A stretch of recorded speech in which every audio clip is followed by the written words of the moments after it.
let me know we're good to go. I guess let everybody know. We're good to go, I think. So I'm going to go ahead and start out with just a little. So we're going to start off with each of your characters, kind of at their homes in the upcoming weeks before Strix Haven starts. I'm going to roll a d6 here and figure out who we're going to start with.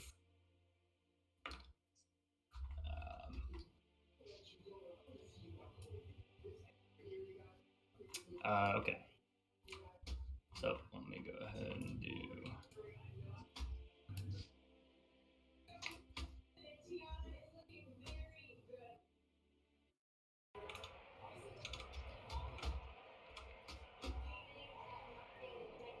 Must be at Kaiser's home. We're hearing the sports game in the background. Yeah.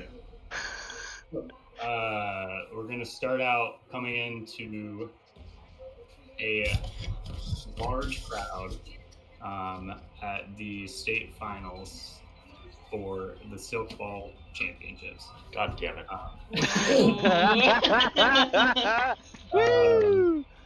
This is actually, there's actually two of our new characters here. So we'll start there's a large arena set up, almost full stands, full crowd, everyone on their feet cheering. It's in like the last game of the set. There's scores currently tied to 2-2, and we zoom in on our character on the field, Pax Lockhart. Kaiser, go ahead and describe how your character's feeling in this moment. All right, so I'm in dead heat of essentially an overtime match at this point. Is what you're saying? Yeah, this is the final. The team right now, you guys there's 2 players left on each side, a goalie on each side. So there's 3 players on each side, I should say. A goalie, 2 players, you being one of them, obviously, for your team. And it's a dead heat. Lots of people getting out, lots of people going back and forth. No one can quite close it out yet. Right now, there's 3 of the balls are on your side and 2 on the opponent's. So we have 3, they have 2? Yes. Okay, so I'm going to point, or I'm going to be like, if I have one, I'm going to see if I have a ball. If not, I'm going to actually try to retrieve one. Yep. Go ahead. Okay, so if I do that, I want to kind of play it passively. So you can see him, he's kind of like taking like that crouching like stance to where like he's bending his knees. He's like very focused on what everyone's doing in front of him. He points over like to the other guy next to him, and he yells like at him. He's like, "The one on the right! The one on the right!" And it's like And so essentially, I want to like try to tag team and throw 2 balls at the guy. I guess whatever there's a dude on. One of the Yeah, defenders. Yeah. Okay. So go ahead and let's go ahead and roll in an initiative check for me real quick. Do I need to roll it in Foundry? No, just go ahead and roll a d20 and tell me what you get. I have 5 + 3 and 8 initiative. Okay, so you shout to. So I assume you either do you pass him a ball or does he get a ball? You said we had 3. There's 3 on your side. If he has 3, then I would say I would hope he had one as well. Okay, so he'll scoop one up. So yeah, he'll follow your order. He'll go to scoop one up, and then as you're doing that, let's see. One of the other guys on the other team is going to go ahead and he's going to chuck the ball at you. Go ahead and give me a acrobatics or athletics check. We'll do acrobatics. That's prof. That is a 7 + 5, 12. So we're off to a great start with rolls today. He only rolled a 10, so he will go and he'll rip the ball at you, and you're able to shout at your teammate and able to duck out of the way at the last second. This ball lands off to the side of you, and then it will be your turn. So I want to take double action with my teammate if we can to try to throw at the same guy till he has 2 objects going at him at one time. Yeah, he rolled higher on the initiative than anyone, but he'll hold the ball. until you kind of give him the go. So with that, you're going at the player that just chucked the ball at you. Sure. Okay. Go ahead and roll. I think it's believe it's strength for this one. Strength, say dirty 20. Yeah, that'll smack him right out. So you go and chuck the ball at him and knock him out, and he has to hurry and run off the field, leaving just the goalie, just the guy, and one other guy on their team. Your teammate's going to go ahead and take the shot at the other player now. I think after I hit the guy, I kind of let out like this nervous, like little quick, like yes, kind of fist pump, because like I'm very, very tense at this moment, but like it's like just kind of a brief hit of adrenaline as I was actually able to like do that. So kind of like a quick smile, like quick little fist pump, like all right, and then like kind of refocusing from that point. Yeah, you knock this guy out, and the whole side of your guys' school, the entire side of the stadium's like standing up on their feet, shouting "Pax, Pax, Pax," cheering for you. And before we finish this out, I'm going to cut over to Jasmine's character. So Jasmine, you are on the sidelines here, cheering for your buddy. Despite maybe not wanting to be here, but go ahead and tell me what your character is feeling in this moment. Celestia Starling is cheering. She's kind of excited, mostly excited for Pax, and just chanting, Pax, Pax, he's our man. If he can't do it, no one can. And she'll turn to everyone else, like literally, what is the rest of our team doing? Go ahead and give me a performance check. Okay. My first roll. Okay, 14. That's okay. Okay, that's not bad. It's not bad. Hey, we started out in the double digits. It's a new campaign for her. She's changed. New year, new her. Oops, I did not mean to click that. Sorry. And it was ass anyways. So what is on this year squad? What do you think like your role is? Are you a flyer? Are you like a base supporter? What do you? Flyer, definitely. Flyer, okay. Celestia will be a flyer. All right, so yeah, you're getting tossed up in the air. You kind of do like a little, doing like a little flip, kind of getting the crowd pumped up. Pax knocks this guy out, and you kind of like rile the crowd up and get them cheering for him. And then your other teammate Pax is gonna take a shot at the other guy, and he gets an 11 versus the other guy's 15. So you can see he misses that ball, and. Damn it. He misses the guy, and the other guy actually catches it. So that's a recovery now. Yeah, so your teammate is out, and then you'll see two other guys on the other team will start lining up to run back in. So at this point, it's just you and your goalie, and you're about to be swarmed onto the field by the opponents. Go. I was right for this moment. All right, so we'll go back to the top of that order. I'll go ahead and roll. The goalie is just gonna stand in the goal and kind of prepare. The other two guys, go ahead and roll a new initiative for me. Another initiative? For my team or their team? For you. So you're just re-rolling yours at the top of the round.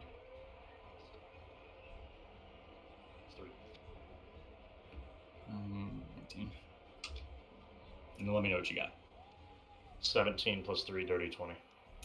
Nice. Okay. So yeah, you're gonna go ahead. The other guys actually got 2 19s and a 9, but you beat them with a dirty 20.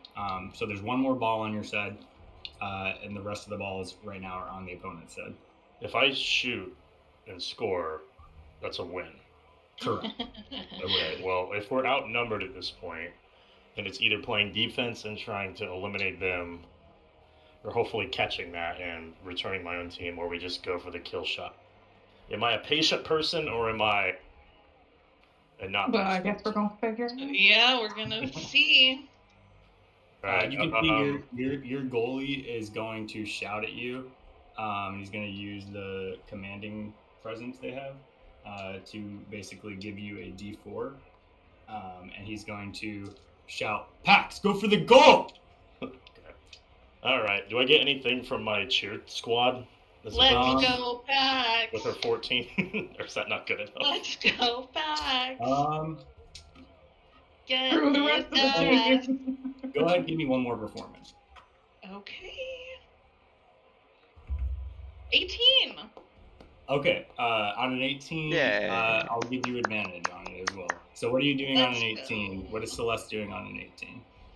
All right, Describe to me okay. their routine. Throw me up. We're gonna do a split backflip. She's telling everyone to get down, throw the basket toss, and she's gonna fly up, hit a split, You can backflip see, down. yeah, you can see one of your teammates goes, Celeste, are you sure you haven't done that? We haven't landed that move in practice yet. Oh, we've got it. Okay, all right, if you say so. And she'll go and they'll get in position and line up for this move. And you go up and you hit this fabulous flip into a split. Each person on each side of your leg holding one, and you're just in the air in a full split, floating in the air. And basically the goalie on the opposing team gets distracted enough, and yeah, you can go ahead and staring at just a ridiculous move that they have not ever seen done. And then Pax. So Pax, go ahead, roll your. So I have strength advantage with a D4. You have advantage, and you have a D4, and you're opposing his acrobatics. All right. So with the goalie, the goalie being my brother, not actual blood brother, but my bro. You know, my homie. Great guy, and I have a lot of faith in him, a lot of trust in him, and I think with going on, the moment he's kind of really hyped up, he runs, he'll scoop up the last remaining ball on the side of the field, he'll hold the stick behind him, kind of winding up, giving it a twist, putting out my left foot forward, all the strength into it, trying to go top right corner. And that is, oh, thank God it was advantage. All right, so I got a 4 and a 17. So 17 plus 1 for strength is 18, plus the D4 is a 1 on the D4, so 19. Pax, Let's go. You rip this shot at the goalie. His teammates rushing onto the field. Almost no way you guys can get out of this if all three of them flood the field. You rip it. The defender standing in front of you on the front line tries to grab it, misses, falls to the side. The goalie, distracted by Celeste, last second turns and tries and sees the ball flying at him, dives into the top corner trying to catch it. You nick off the top of his stick, hit the top corner of the goal, and the silk ball flies into the back of the net. And the entire crowd goes crazy, standing up, shouting. The buzzer blows. You've won. The crowd floods the field. Everyone swarms you, your teammates cheering, helmets off. Everyone swarms the field. Tell me how Pax is feeling in this moment. I feel like as it hits, like it takes a second to react, and I do this kind of like stutter step to a stop out of the full-on sprint I had going. And I straight up like throw the stick and my helmet in the air. I run over to the goalie and just like straight up bear hug and embrace him. And just kind of like, let's go, Pax! Come on! Yeah, we're just like, come on, baby, we did it, we did it. Was it the championship, right? Yeah, state finals. We're state champions, brother. We're champions. Let's go. And I'm just kind of like slamming his back with my hand, and like I kind of grab him by the head. I'm just like pulling him. It's like just kind of a moment of like a lot of adrenaline and a lot of like just happiness. So everyone starts cheering you, clearing the field. Everyone starts kind of winding down. You can kind of hear the crowd start to kind of fade away. You guys hoist the trophy up. You guys have your celebrations, and we'll kind of pass some time till a little later in that night, and we'll find ourselves at Celeste's house, Celestia's house. So after your game, after you guys' celebrations, you find yourself back at your home. Your mom, Bella, incredibly happy with how well you were cheering, incredibly happy with how the game went. But there's more exciting things coming up even than just the game. You have your Strix Haven letter on the desk in your room, the acceptance. Your mother, looking forward to that, looking forward to sending her daughter to the same school she's been at. And she's over helping you pack.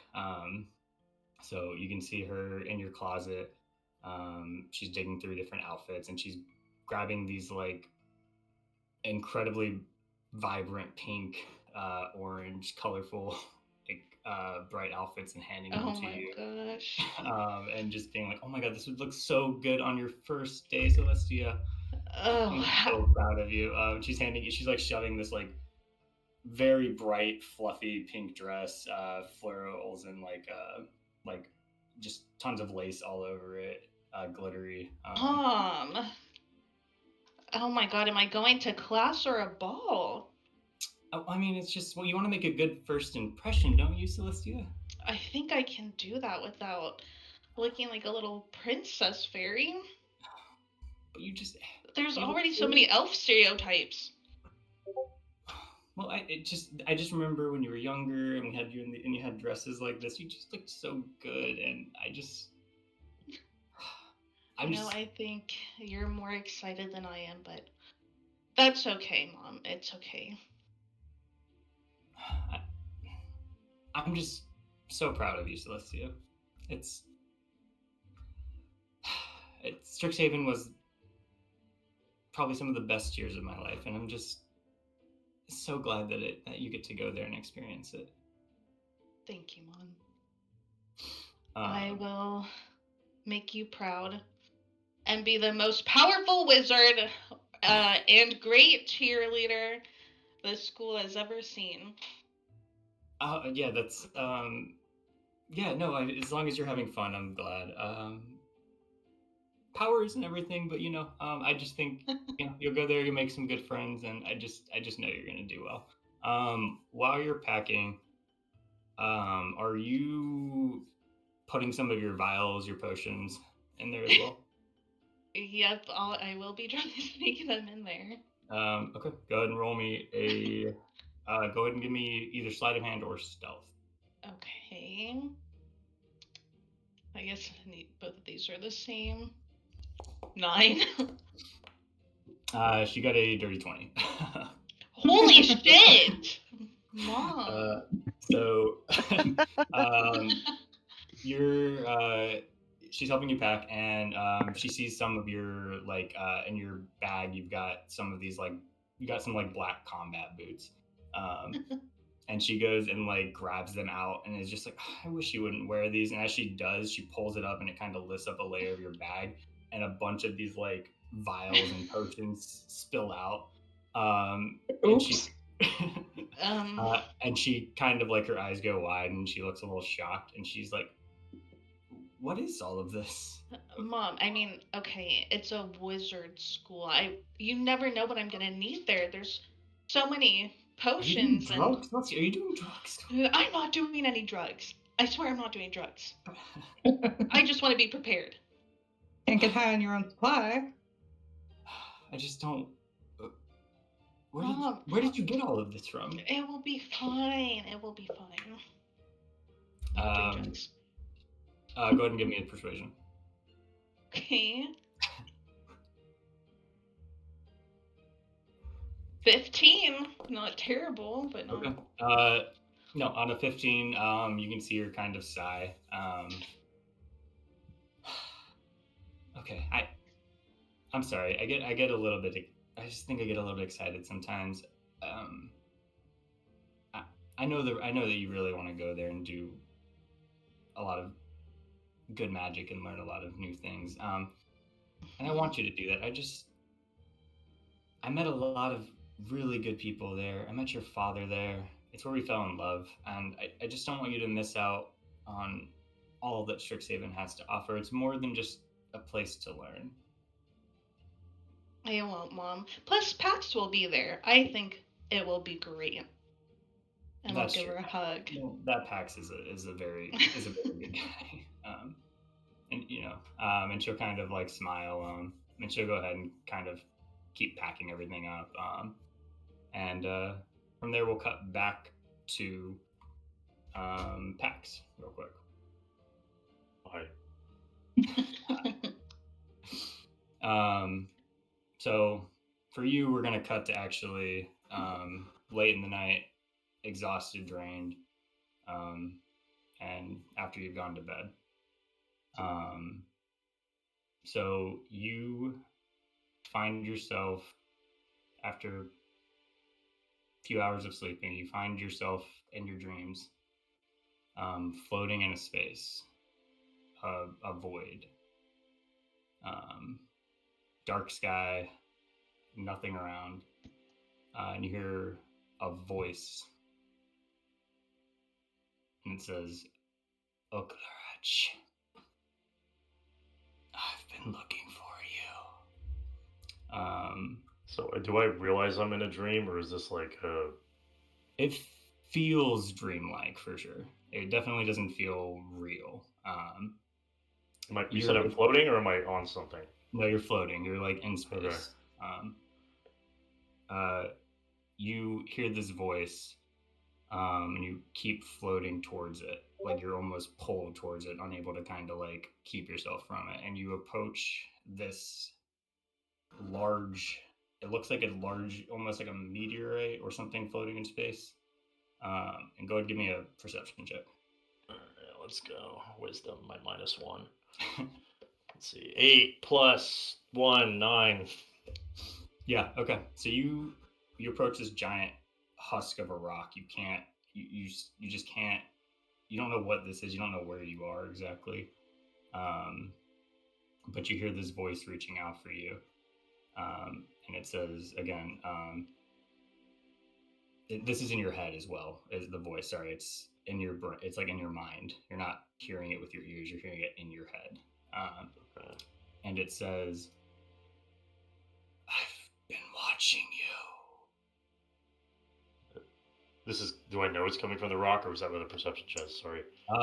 Even on a 9, I think you would know it seems to be coming from this comet or meteorite, whatever it is. Yeah. Whatever it resembles. So I'm going to essentially, I guess, if it's pulling me toward it, like gravity, then okay, then I guess I would be almost like, I guess, naturally how it would be just kind of floating upright, almost like he's trying to find some sort of hold, so to like push himself forward or control his movement, because it feels like first things would be weird just to be floating like that toward it. Are you trying to resist it or trying to go towards it? Not actually. Let me actually see what I would do. I think with that, I'm gonna say like he's trying to move toward it, but almost like, I guess, like if you're in space and you're trying to swim, but like I'm not really trying to swim. It's like trying to grab at something almost, and then I realize like there's nothing there, so I start to try to like push myself that direction, and I kind of like almost like a dog kind of does, where its head turns when it gets surprised, and I kind of like turn my head and squint a little bit and reply to it. Hello. What do you want from me? The voice replies and says, "It's not what I want from you. It's what I can give to you." And as it does that, you'll see this light from this meteorite start glowing, kind of illuminating the space. And you'll see this rock, what you thought was a rock. It's actually, you can see like a face, but this is like a giant face. And behind the head is the rest of this rock actually spirals out into the space more. And you see this giant body of like a decrepit, it looks like some sort of a giant, but just at a gargantuan scale. But you can see it's clearly dead. There's no like eyes or any of these like core components, but you see the light is illuminating from deep, like within its chest cavity. And you can feel this like magic kind of flowing into you from this kind of like dead entity in front of you. And she continues. I'm here to offer you the magic that your father tries to keep from you. Well, I think that point is gonna shake him a little bit. I mean, obviously he's a little out of it right now, floating through space with a massive dead zombie talking to me. But it's kind of startled by that just statement in general. I think, but that is kind of quickly overcome by a little bit of excitement. Maybe in kind of his rash nature of maybe a little spontaneity, not really thinking it through. He's like, okay, and this is what I want. What I want. But what's in it for you? What's in it? What is this? Who are you? I am a goddess of the magic. Someone who can offer you access to the magic you deserve. The magic in your blood. And again, you'll kind of feel like the magic incident or coming from the chest of this creature, this deity, and it'll kind of like expand more around you. You can feel it kind of enveloping you, and it's got kind of this like it's kind of warm, but also part of it feels cold, and it's kind of like this duality of temperatures, kind of like shifting. Like you're kind of going through like having hot flashes and shivers. At the same time, or like kind of back and forth. And the voice will continue and say, I only seek those that are strong. If you can prove yourself as strong as I think you are, I will continue to provide you this power. Did you watch that game? See that? Like, no. You feel a nod in your head. She's like, I did. I've been watching for a while.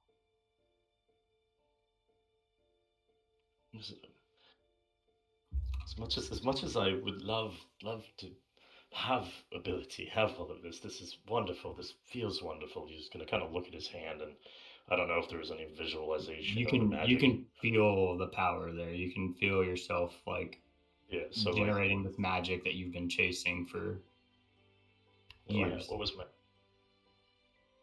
Yeah, so you can see that. I guess maybe some sort of purplish energy due to the nature of this. I guess we'll say the color, as I look at my hand, kind of inspect it, see I can actually create something that's something I've never been able to do before. And it's just like, all right, so I do I have the full access to this at this point, or is there still something I'm doing here? Yeah. What are you trying to do? What would you like to do? I was just going to cast a spell. Yeah, go ahead. So essentially, I don't know what I'm doing at this point. I kind of look, I point my hand out in a direction, and I just feel this, and I'm attempting to just cast Eldritch Blast. Go ahead and give me give me your spell attack. That would be a 19. Yeah, you shoot this. Are you're just blasting into space? Just a random direction. I'm not aiming at the person. At the creature. Yeah. You go ahead and blast this beam out, and it feels right. It feels like this is something you've been doing your entire life, but you haven't been.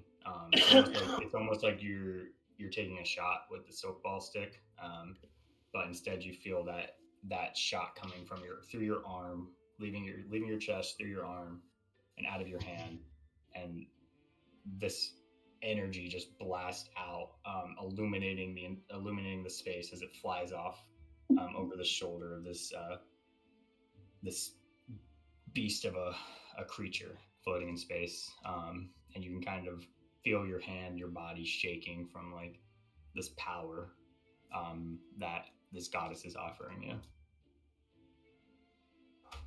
So I'll do that, and I'll kind of like, it'll surprise me at first, but then, like you said, it feels kind of natural.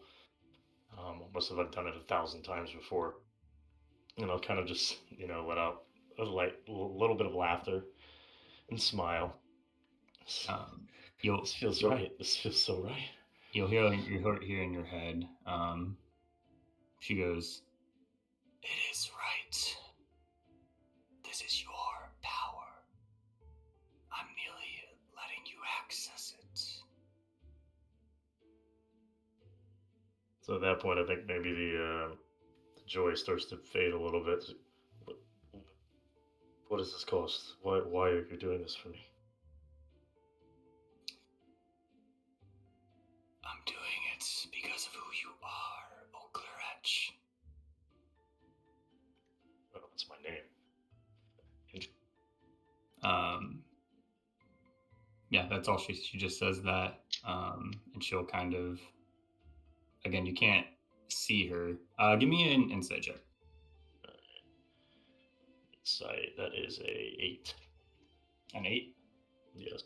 Okay. Yeah, on an 8, yeah, you definitely don't recognize who this is. You have no idea. You've never heard this voice. You're not aware of any goddess or anything, any sort of like floating dead entities. But yeah, you hear her say that, and then she continues and says, "The cost is just needing to prove your strength, as I know you can. I don't give favors to the weak." Ooh. Insane. All right. So I'm just gonna look at this massive, giant, dead creature.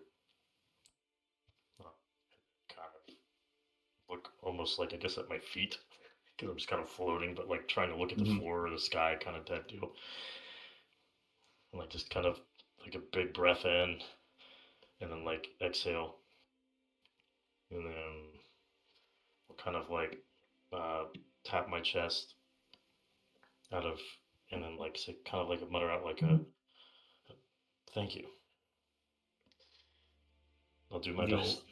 You'll just feel a nod of acknowledgement, and you will feel like it's almost like a psychic hand, like an invisible mage hand, kind of like brushing the side of your face. And you'll hear... Does it feel warm? No, it feels cold. Shit. Yeah. But you will hear her say, "I know you won't let me down, Oakleretch." A shiver because it's cold. And you'll see everything around you slowly fades to black. You are shunted away from this entity back towards from where you floated, and everything will kind of fade to black. And then from there, we're going to go ahead and move over, same number, to Number. We're going to move over to number. Let's see, is that 1, 2? This is kind of cheating because we both had 2 numbers on the die being in the same area. It was, yeah, but it also, you both get kind of knocked out at the same time. We do. So from there, we're going to go ahead and move to a different area. We'll come into this bright, sunlit area. We see this large castle with beautiful golden accents all around it. And we zoom in on a field, there's like a train, it's almost like a training area, and a bit in the field. And we come upon our next character, Tiberian Dawnbreaker. So, Tib, you are currently in a training ground against your brother, Kadrian. Oh, okay. You Shit. guys are basically sparring. You guys have wooden swords. Along the fence line, just outside the training area, you see your other brothers, your sister, and your father watching. And you can see that basically Kadrian kind of draws his sword, and he'll say, "All right, Tib, show me what you've learned." So basically, the way this is going to work is it's essentially like a fencing. So you're not actually doing real damage, but it's just you're trying to land strikes on your brother. Right. You can use whatever class features you want, anything you have, but Kadrian is a lot older than you and a lot stronger than you. He is essentially trying to train you. Yeah. He is. This is not a necessarily like, oh yeah, just use better. He is sparring with you to make you stronger. I feel very Go nervous, ahead. and How does Tib feel in this moment? Go ahead. Sorry. yeah, I'm more nervous than usual because it's not just that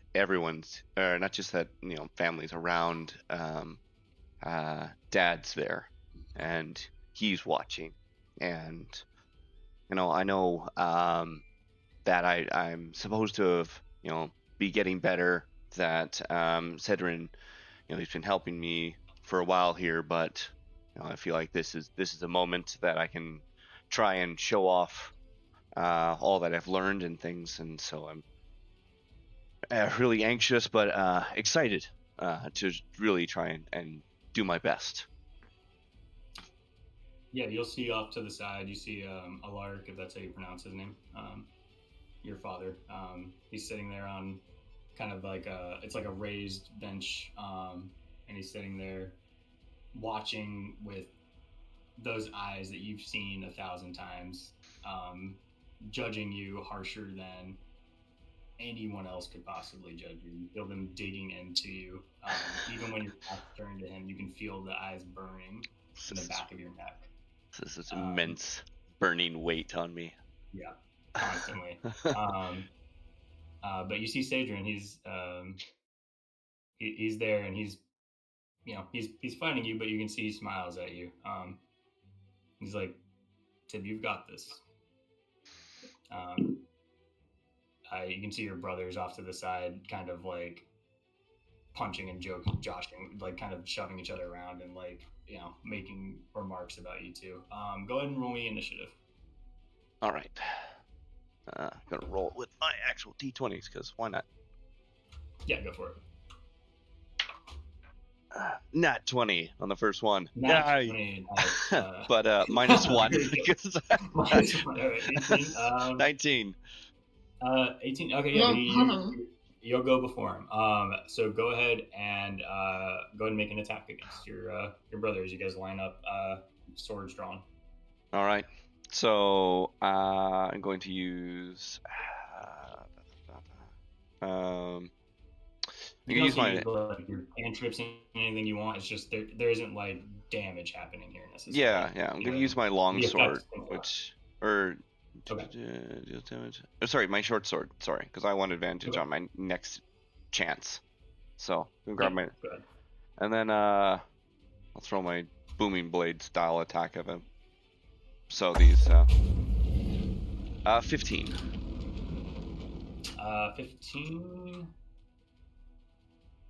15 misses. So you can see you go to swing your sword at him, and he kind of raises up his wooden sword and kind of like shunts you off.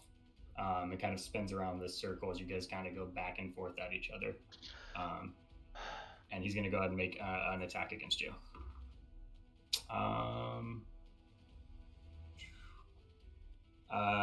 He's only going to get a 16 to hit.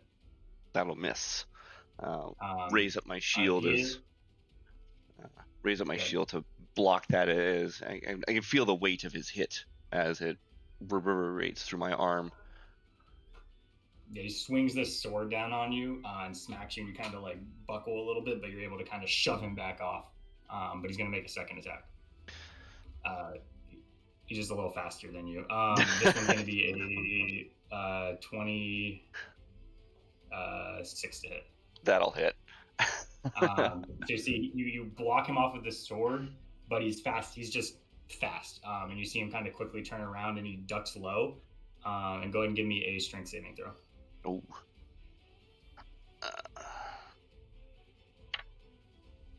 That's 14. DC is 15.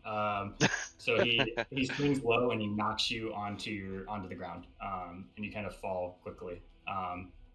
And you can see off in the corner, Zorath kind of like laughs and shouts at you. He's like, "Come on, Tib, you can't stay on your feet." My jaw visibly just grits hard as I feel not just kind of the shame of falling, but the disappointment in myself as my fist to the side slaps the ground hard. I'll do better. Go ahead, back to you. So back to you. Jason's just standing over you with the sword and gesturing for you to come at him. I'll part my hair to the side and stand up and snap my fingers at him. And again. And I'll swing again with the short sword. No, that's even worse than before. That's a 14 to hit. Yeah, he'll go ahead and he'll just kind of move out of the way as you swing, and you can kind of hear him as you're running by, and he goes, just kind of under his breath, he's like, "Tib, slow down, focus." And with that, on your next attack, you'll have advantage, just kind of from his sort of like guidance. He's kind of encouraging you. You can feel your breath. It's pace. Your heart's beating incredibly quickly. Like you said, your father's watching you. You can feel this pressure weighing on you. But as he kind of like whispers that to you, kind of lets you know, like, you've got this. Breathe. With that, you can feel your heart rate slow. With that, I'll thank you. With that, I'll take a moment of calm, and you'll see my hand movement and a muttering under my breath as I hold my symbol. Mine looks like the symbol of my family crest. That's noted on my armor there. And I'm going to cast Shield of Faith. Okay. Is that +2 AC? Yeah. Okay. Cool. Yeah. So he will. You'll kind of like swing by, miss, and kind of like lunge over, and then quickly turn around. And you kind of like hold your symbol. This aura glows around you, and you can feel this like sun halo growing around your head, and this bright spotlight almost on you shines down, kind of almost illuminating the area around you as well, even in the broad daylight. But with that, he's going to go ahead and make 2 more attacks against you. The first one is only a 15 to hit. And I'll miss. And the second one's only a 16. I'll also miss. All right, so yeah, with 2 swings, he goes and kind of just tries to hammer them into you, gliding off your shield. This aura almost blinding him as he's like swinging at you, and you're kind of ducking and dodging out of the way, and able to kind of like shunt him off. And you can see your sister Serena in the corner, not saying much as her brothers are kind of loudly recall her, but you can see. Actually, go ahead and make me a perception check. Okay.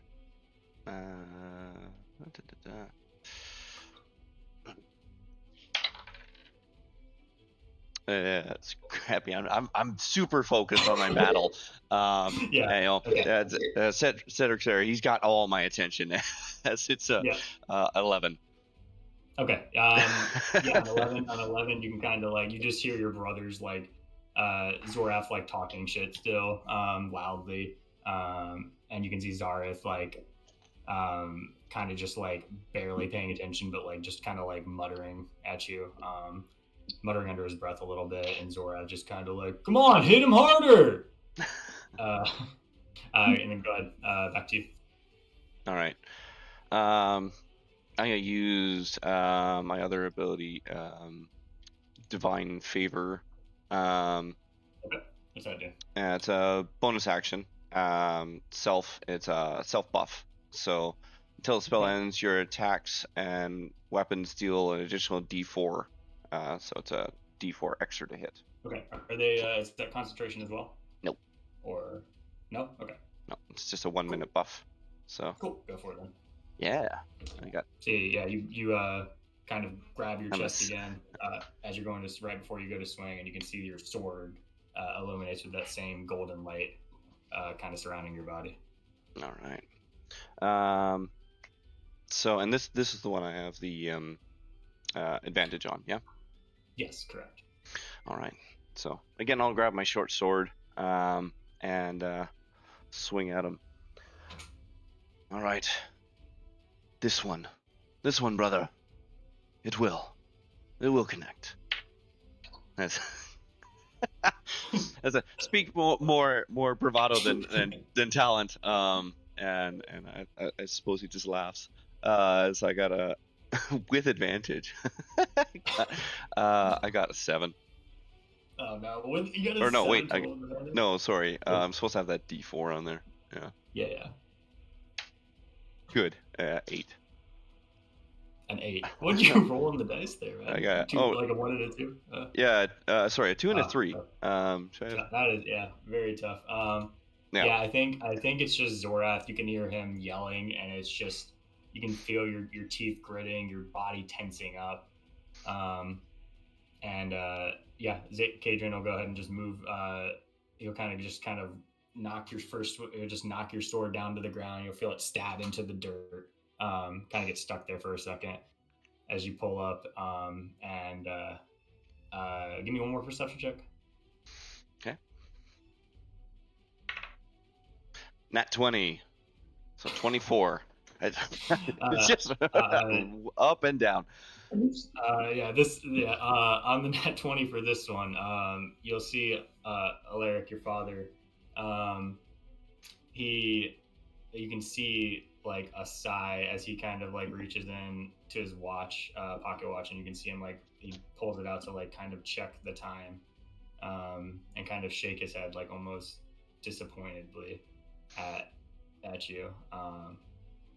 And he kind of you can see him like a guard comes up and whispers something to him, and he'll stand up and kind of walk away, kind of uninterested in the fight at this point. In response to that, internally, Tib is he's mad, but he's mad at himself, right? He's been waiting for this moment, and he's made a fool of himself.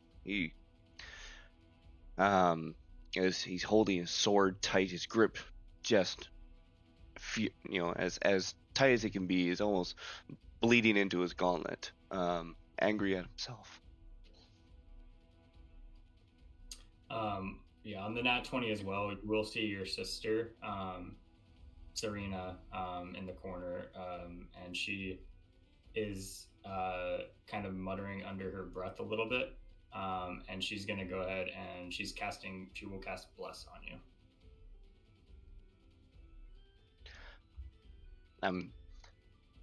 I'm torn between this assisted help, right? Very aware.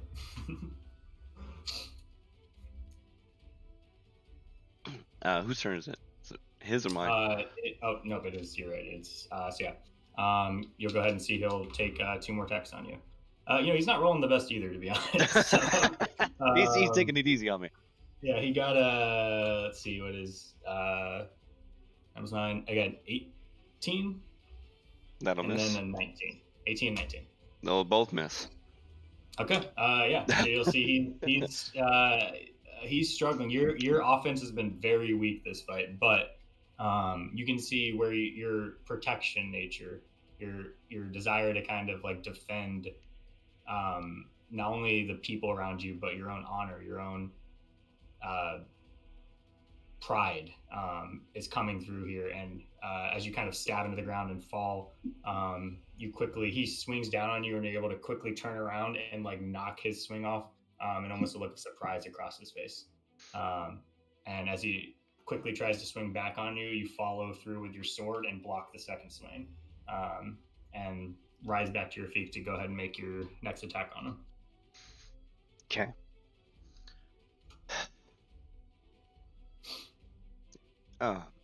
Visually in my eyes, I'm determined and I'm focused. But under my breath, I want to apologize. Sorry, Cedric. I've done you proud. But I'm gonna. You'll hear him say back to you, "Well, then start." Bam. So I'm gonna swing again with the short sword. I got faith. I got one of these ones. It's gonna swing. It's gonna swing and hit. I'm gonna use my inspiration. Try and do a little better. Go for it. Don't forget you do have the bless and your other. Yeah, I don't think that would have helped on that one. No, I mean that's fair. Yeah. All right, good. A 19 plus. 19 will hit. Yeah, you're good. Nice. Plus 4 so plus so go ahead and describe your swing as you kind of raise Mm. yourself back up after block, and you see Cedric kind of like take a step back. I'm feeling like my initial grip wasn't quite right. It felt like it was off maybe from the second block, using my sword as parry. But his words, take a breath, resonate a little bit better, and I regrip, and I can feel my sword following through true as I bring it down. I can feel like just the right moments coming through as I finally make a hit, and the booming blade and the golden aura light off my sword connects through, connecting to Cedric there. Go ahead and roll me the damage on the booming blade real quick. It won't actually do damage, but I'll use it advantageously if you roll high on it. All right. No. What is it, a D8 or a D6? Yeah, it's a D8. D8. All right. 1. One. I'm full of pep and vinegar, but no substance behind it. Okay. And then you'll strike him with the booming blade. You kind of see this like, it's not necessarily surprise because he knows you're a good fighter, but like a bit of like awe as the swing comes through, and like this energy, like he feels it over, like come through his armor, through his and into his like body, and you see him kind of like stumble back, and there's this loud like, you can hear this boom like echoing across the valley from your swing, and it actually that noise catches your father's attention. He's still walking away. He's probably moved 10-15 feet from where he was sitting, but you see him kind of like look back over his shoulder as you make this connection, and for the first time this whole fight, you hear Zorath. You don't hear anything from Zorath as he doesn't have anything to say. So he's going to go ahead and say, Cedric will say, "There we go, Tib. Keep going." And he's going to take 2 more attacks. Don't think that one will hit. 11, does a 20 hit? Meets it, beats it. So he takes his first attack, and again, you're able just to shunt it off, and then you try to bring the shield back, but you're a little too slow. And he goes and hits, swings down on you, and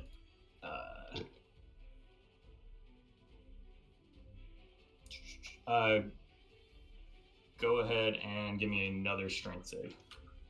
Okay.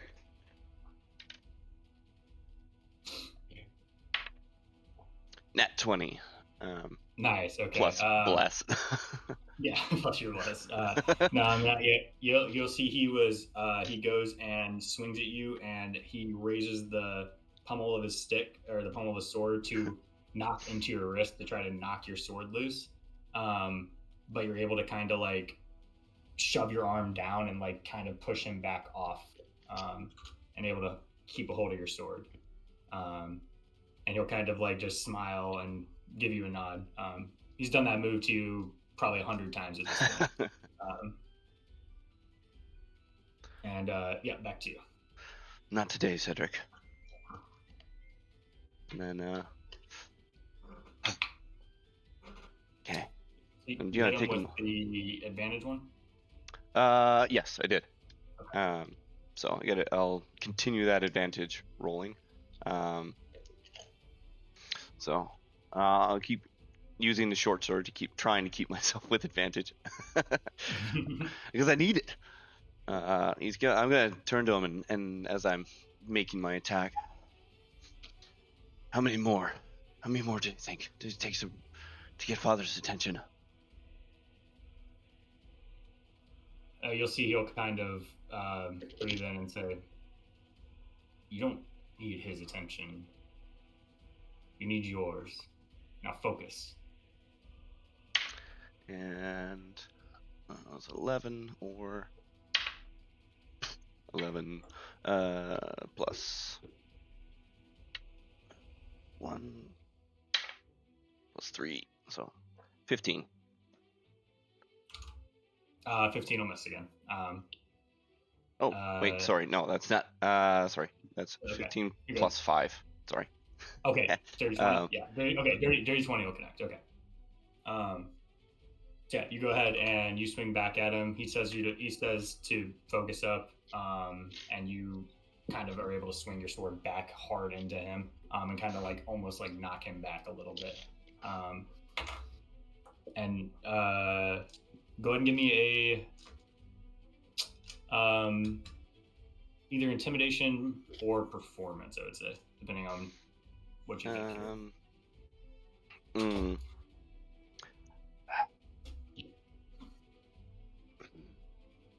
I guess performance, because I'm not trying to be aggressive in a negative way.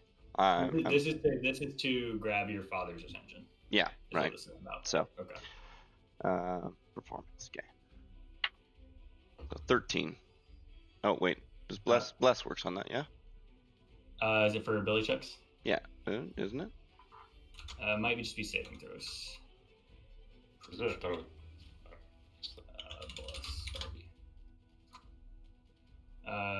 Attack rolls and saving throws, not ability checks. Okay. Dang. But it was just a DC 12 though, so just enough. Just enough. So again, yeah, your father again with your last hit kind of like garnered attention. You can see his like the guard that had come up to him earlier is still trying to like motion him along, but he's kind of like stopped in his tracks.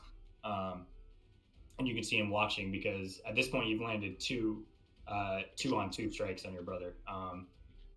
Usually it's a very one-sided matchup. He usually kind of clobbers you around. You maybe get a hit on him when you're having a good day. But this is the first time you've been dead even with him coming this far.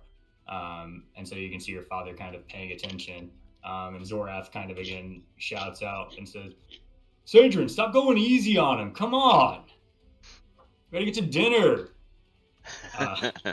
And he's Sadrian will kind of just like give Zorath a scowl, and you'll see him kind of like cower a little bit and kind of sink back into the bench and kind of like cross his arms like he's pouting. And then Sadrian's focus will come back on you and he'll make 2 more attacks. Okay. I don't think either one of those is going to hit. He rolled 2 8s. It's only 17. Did you want me to make a saving throw for concentration for from the last hit? Oh yes, actually do that. Yep. That one you can add bless too. Okay. Just a DC 10. Oh, okay, that passed. Okay, cool. Keep concentration. And then 17 does not hit, right? Correct. Yeah. Okay. Yep. So he hits 2 17s. yeah, you can go ahead and you guys are kind of going back and forth in this really heated battle. You can feel this like weight, this pressure mounting on you as you're kind of like smacking back and forth at him. And you can just see him every time he goes to hit you and you block or move out of the way. He says, "Good. Remember your forms." And he takes the other takes the other swing at you, misses again. Go ahead and make your attacks or your attack. Okay. All right. I've got Father's attention. Now I just gotta keep it. And oh, I get advantage. That's right. Good. You get advantage from yourself. There you go. Thank you. Thank goodness. I'm just constantly giving myself advantage. That's not much better. So that's 11 plus 5 plus 16, 19 with all my buffs adding up. 19 will beat him. So the way this sparring match usually works is it's 3 hits is the winner. That's how this usually works. So you kind of come down and you can see him. He goes and swings at you, misses wildly as you kind of jaunt yourself backwards, dodging his swing. And he kind of spins around, trying to get into a defensive position. But you're able to kind of spring yourself on your back foot and kind of propel yourself forward as his back is still turned to you. And right as he kind of spins back around, you lay your sword right at his throat and kind of stop it just before and then tap at him. And you can see there's basically like a kind of like a judge that you would have for fencing kind of standing off to the side. And he says, "Match, Tiberion." And you can see Cedric kind of smile, stand up, kind of holster his sword, reach out and give you like a handshake. I'm going to return the handshake, and you can feel my hands shaking in his. As I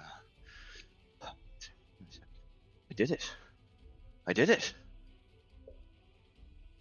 I did it. He'll stand strong, stand proud, shoulder back, chest forward, and say, "You did it." And you'll see your father off to the side is now fully kind of looking back at you now instead of his back towards you as it was. He's walking back to the castle, and you can see his chest now towards you, face forward, looking at you, arms crossed. And you make eye contact with him, and you see just a nod of just. And you can see your sister again in the corner, just sheepishly. She's like golf clapping almost, excited but like not wanting to show it necessarily.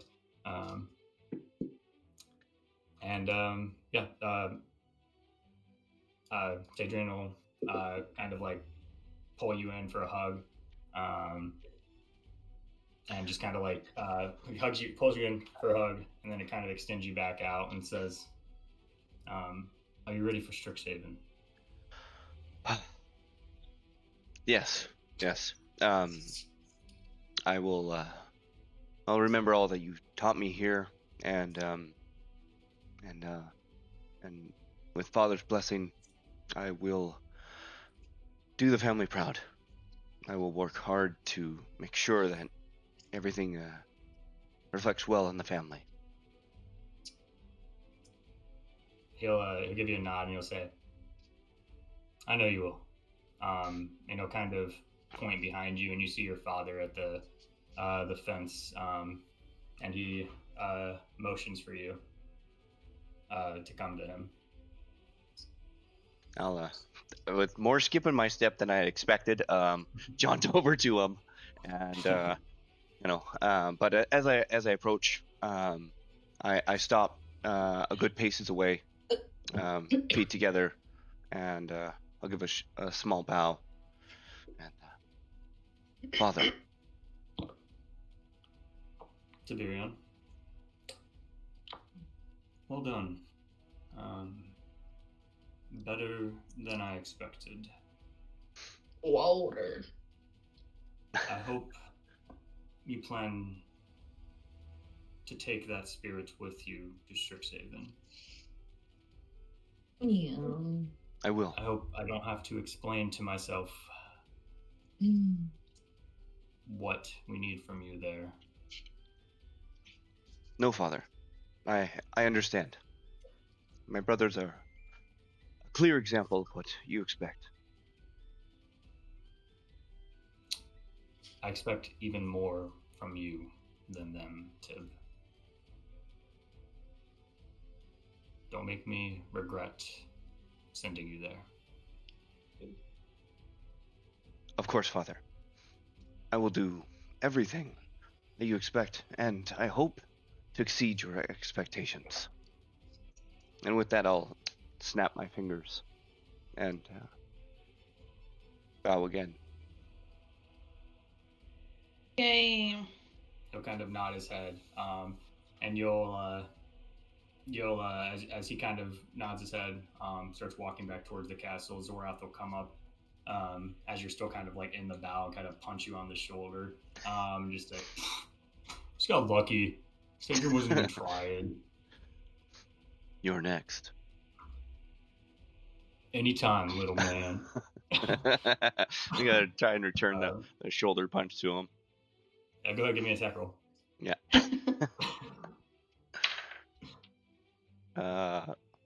17. He kind of like he punches you and then starts walking off, and you kind of like you give him a punch in the back, and he kind of like stumbles forward and kind of like looks back as he's like gonna move at you, and you like see Serena grab his hand and kind of like pull him back towards the castle, and he's just like, "You're lucky it wasn't me in there." They'll kind of walk off towards the castle, and like Zerath kind of just like he's in this like super black robe, super like over the top of his head. It's probably like 90 degrees out right now, but he's just in this full black robe, very unnecessarily, and just kind of like just like shuffling back to the castle, like muttering under his breath. I'm talking about just like, I don't know, like Tib is the one that gets to go to Strix Haven. Like I think I could have gone to Strix Haven. I like magic. He's got like mutters himself off, and Sagan will come up and kind of clasp your shoulder. Is that the BBEG? Yeah, that's the end of your fighting. Is the disjointed brother who didn't get to go to Strix Haven. He'll clasp your shoulder and just kind of go look down at you and say, "Nice work, Tib," and start walking back towards the castle with you. I'll part my hair. I'll push my hair back and just with the biggest grin on my face, just internally, I'm just heart's beating, just so excited and proud, and a rush of adrenaline. Just this is amazing. I've never beaten him, never even come close, and I'll keep all that inside, but I don't think my face can hide any of that. So I just keep walking forward. So night'll end. You go to bed happy, proud. And the next morning, your mage, Mordecai, will prepare the teleportation circle for you to head off to Strix Haven. And from there, we're going to go ahead and cut to... we're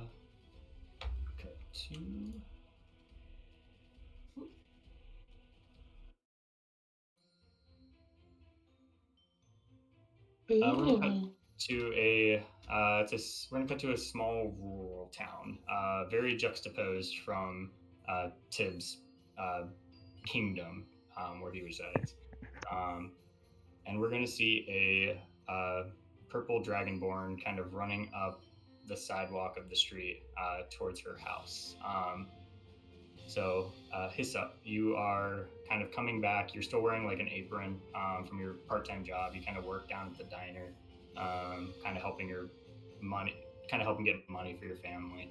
But today is the day that you're supposed to get your letter back from Strixhaven on whether you got in or not. and you're jogging up towards your mailbox, and you can see the little red flag sticking up. Oh my gosh. Oh my gosh. I feel like everyone's in her class would have already gotten theirs, but she's on scholarship, so it was kind of a delayed thing while they sorted out who was going to get it. So she's been waiting on this longer than most people, and she's been worried about it for weeks. Mm-hmm. Takes it out of the mailbox and kind of holds it in her hand. She's So like, okay, I'm gonna. So you Okay, check you the go. mailbox. You check the mailbox, and all you see in there right now is just some bills and spam mail. There's no letter from Strix Haven that you see in there. Oh. Just wish they'd let me know one way or another. She collects the mail and she walks inside a little like crestfallen that she hasn't gotten anything. As And you her house enter, is like Yeah, really go ahead. modest and describe your small. She's got her parents are like first generation immigrants with like very thick draconic accents when they speak common.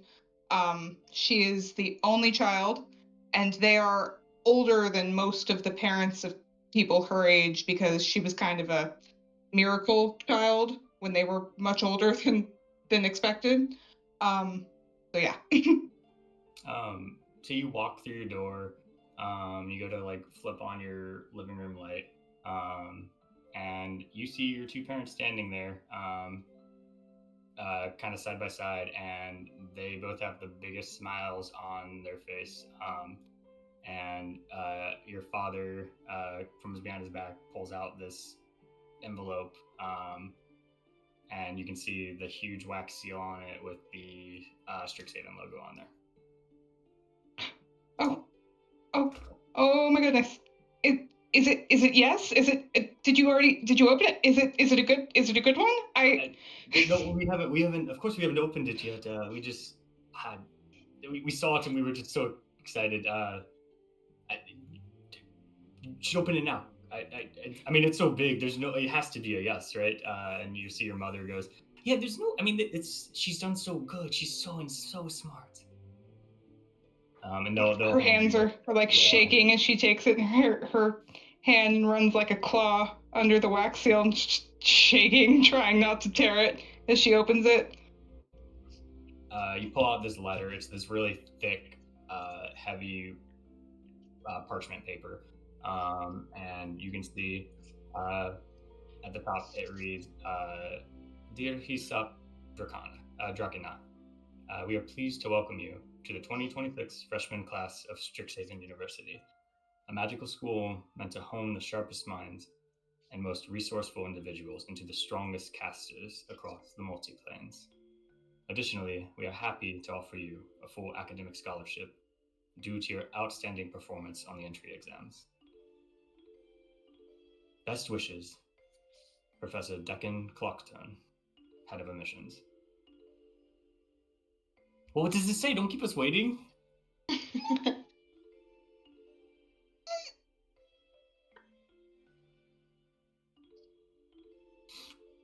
Can y'all hear me? I think you did. You cut out. Yeah. Poor Lulu, yeah. Yeah, I think you pulled a Lulu. Yeah, as you scream, and your mother runs at you and grabs you, and you're both kind of like jumping up and down. Your father runs to the kitchen and grabs this small little cake that they brought that just says "Congratulations, our best wizard," and kind of sets it on the table, and like cuts you a piece, and they both kind of give you kisses on the cheek. Oh, What if I hadn't gotten in? I knew you'd get in. And yeah, you guys kind of sit there, celebrate. So you know that the start date from now is roughly only 2 weeks. Like you said, you waited longer than normal to get this letter. You were kind of on. There's a lot of people that apply to Strixhaven, and even more people that apply for the academic scholarship. So it took a while to get your letter. In that 2 weeks, is there anyone you'd want to say bye to? Would you like to put your 2 weeks in at work? Yeah, she would definitely do that. She'd put her 2 weeks in at work. Spend time with her parents and some of her cousins in town, and just kind of, pack everything up. And yeah. Yeah. How's Hisop feeling in this moment? What's going through your mind over these like 2 weeks as you're kind of like um, taking this all in, and it gets closer to closer, and you can feel it become realer and realer. She's never really been away from home before, so it's kind of like nervous, but also very excited, to start and to do something different than most people in their little town. So you kind of get ready, get everything packed. The only tricky part here is your parents don't really have a way to necessarily get you to Strixhaven. Usually there's like, mages or somebody at the different places can provide various teleportation scrolls or access there. But the school's aware of your situation. So they are sending someone to basically pick you up. So you kind of go to bed the night before, and about 6 a.m. in the morning, you hear a loud blaring air horn from a cab outside your door. You're still dead asleep, and you hear this thing blasting, echoing through your neighborhood. It's a little unnecessary. Just scrambles awake and like grabs all of her stuff, shoves the last bits into the bag after her morning routine, and meets her parents, downstairs in the foyer living room area before she walks out. Yeah, you She see your gives them dad. both Your dad is running out with like a baseball bat, just unaware of what was going on, and then like sees the cab out front and goes, "Oh, it's a magic school. Just is very eccentric." And your parents give you a hug, a kiss goodbye again, and just kind of like your mother says, I know you're gonna do so good. I know you're gonna do very good. Thank you, Mama. And she's like crying, but she's gonna give them another hug, another kiss, and just get in the car and like, oh, here goes. Yeah, you go out to the car and you see in the driver's seat is this I forget the race, but they're essentially an ape folk. So this he kind of looks like a Rafiki type character. Mm-hmm. Let me actually. Oh, where is my phone? Pull him up. Yeah. A picture. Yeah, I got a picture. Let's see what this thing is. Does that show for you guys? I don't know how that works. If you click on the photo, yeah, like the three dots, and you like open the actual picture. If you have the actual picture open, you should have like a shared. Oh, there we go. Yep. Yeah. Nice. Whoa. And you see he kind of like leans at this point all your neighbors are outside their doors because this thing it's been blaring its horn, and it's got loud music kind of playing out of like the speakers as he's got like the windows rolled down, and you can see he's like leaning against the car kind of like impatiently, and he's like, come on, we gotta go, we're gonna be late. Sorry, it didn't exactly give us the time you were arriving. I arrive whenever I need to. And he'll whip his tail around and open the door for you, kind of grab your luggage and like quickly throw it in the trunk. And he'll swing back to the driver, and he'll be like, have you ever driven with in a saddle drive car before? No, can't say that I have. You'll see he smiles and says, this will be fun then. And boy. he shifts it into drive, and he is going to peel out in front of your house, and just accelerating incredibly quickly. And you guys are heading towards kind of like the end of your cul-de-sac. And like you can see he's like, as he's driving, the car's probably doing, it goes from like 0 to 60 in probably like a second. And you were suddenly doing like 70 miles per hour through this neighborhood. And right before you hit the end of the cul-de-sac, you can see him kind of like flipping some switches. And in the middle of this console, there's like a glass cube.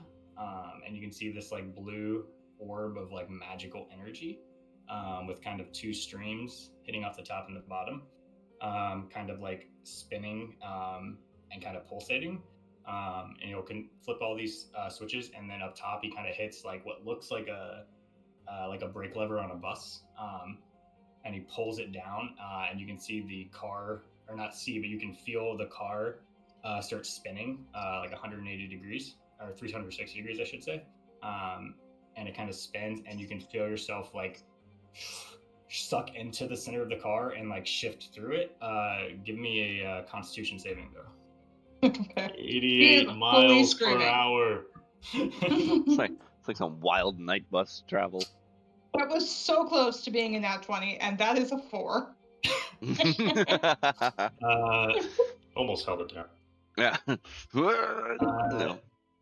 You go ahead. You're going to take one point of damage. And I only have 8. yeah. And you're going to, as he does the spin, right before he does the spin, he'll look back and say, there's bags behind the seat, and yanks it, and you'll see on the side there's like these, like, they're like the barf bags for whites. And you feel like you're gonna throw up. It'd be like she just barely grabs one of those bags anytime.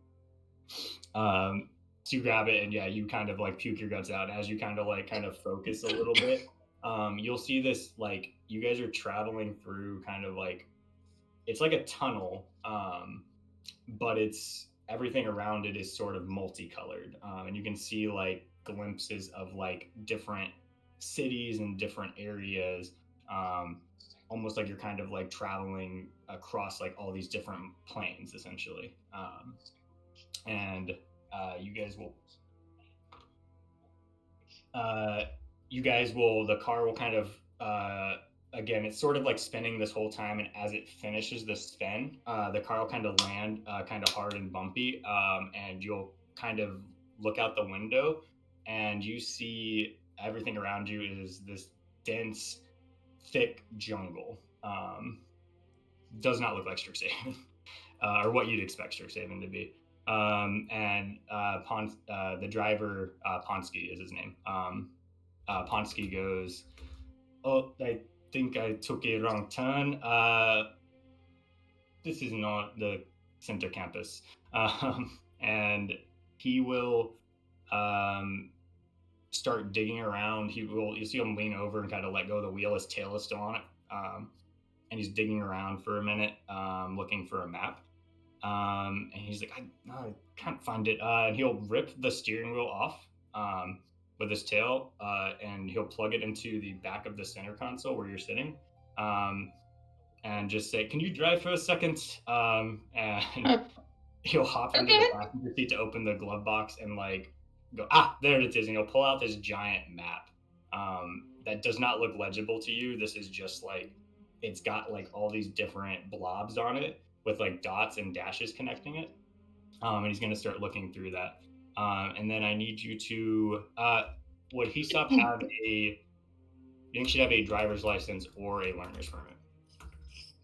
Probably, because she lives in a rural town. Typically, kids in rural cities get their driving licenses early.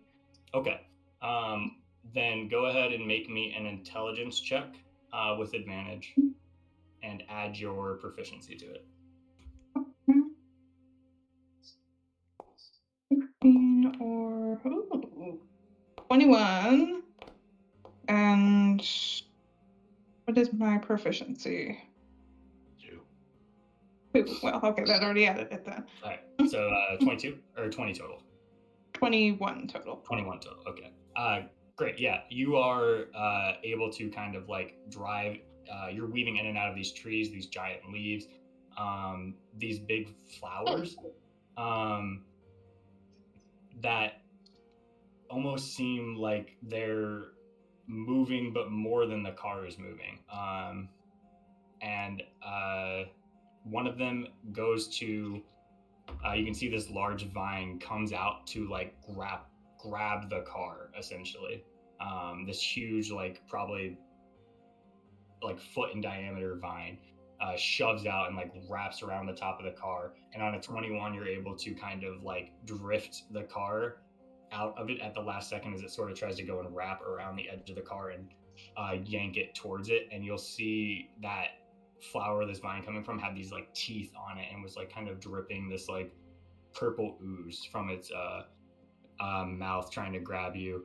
And Ponsky will go, okay, yeah, I think you turn, he'll look up and go, I think you go left, right, left? And then you'll flip the map 180 degrees and go, no, it's right, left, right. I think. And then go ahead and make me one more intelligence check. The same check with advantage. This is for driving the car, so advantage plus your proficiency. Okay, so 17 plus 2 is 19. Perfect. Yeah, so you go ahead and you follow his directions, are able to kind of drive.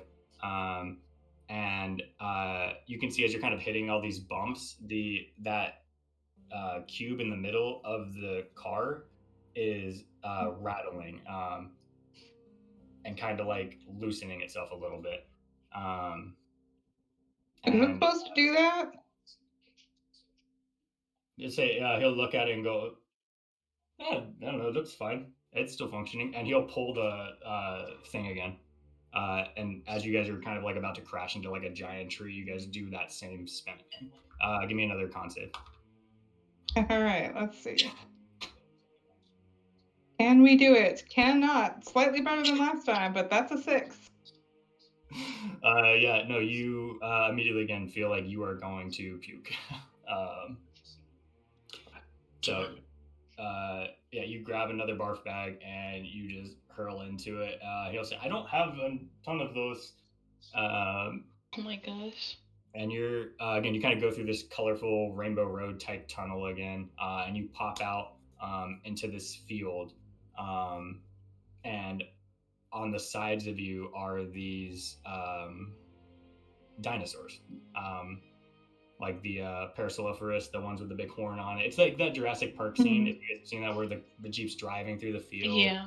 And you have all the dinosaurs running down the sides.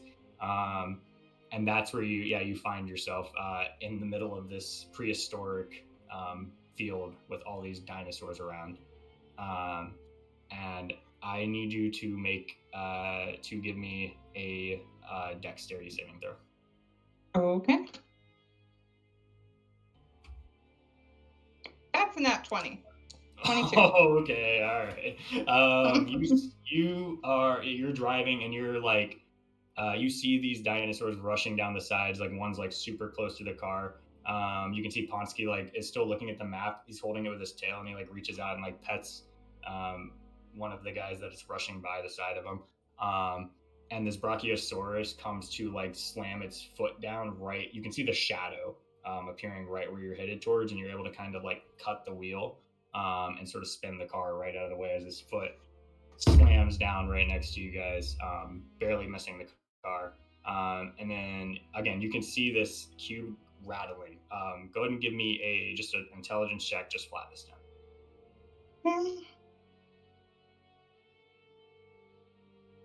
That is a 19.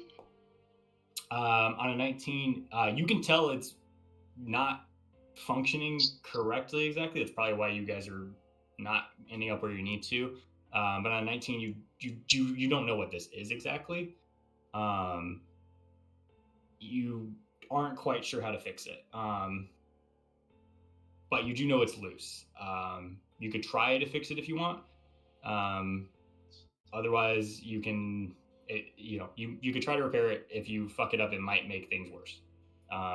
Or you guys just kind of have to keep hoping that the thing can cinch properly when he goes to pull it. I don't think she'd fix it yet. Okay. Doesn't seem like a very like conflict person. So yeah. Fair enough. Yep. Yeah. So Ponsky at this point he is like looking at the map and he's like spinning it all over, very confused on where to go. And you guys are you can see out in front of you. You've kind of like turned away from where the herd was running off to the side, and you are give me a perception check. Okay. 16. On a 16, you can see the field is running out, and you guys are heading towards basically a cliff face. Oh my god. Everything's fine. Yeah. So she would like rip the wheel away from the cliff. Go ahead and give me an intelligence check again. The advantage plus proficiency though for this one. This is driving the car. Okay, 21. On a 21, yeah, no, you're able to kind of cut the wheel and turn it around, drifting it like your back end kind of goes right near the edge of the cliff, and you're able to kind of spin it and start driving back the other way. And Ponsky, upside down in his seat, goes, okay, I see now. And you'll see him flip 2 switches kind of backwards, and he'll pull the lever one more time.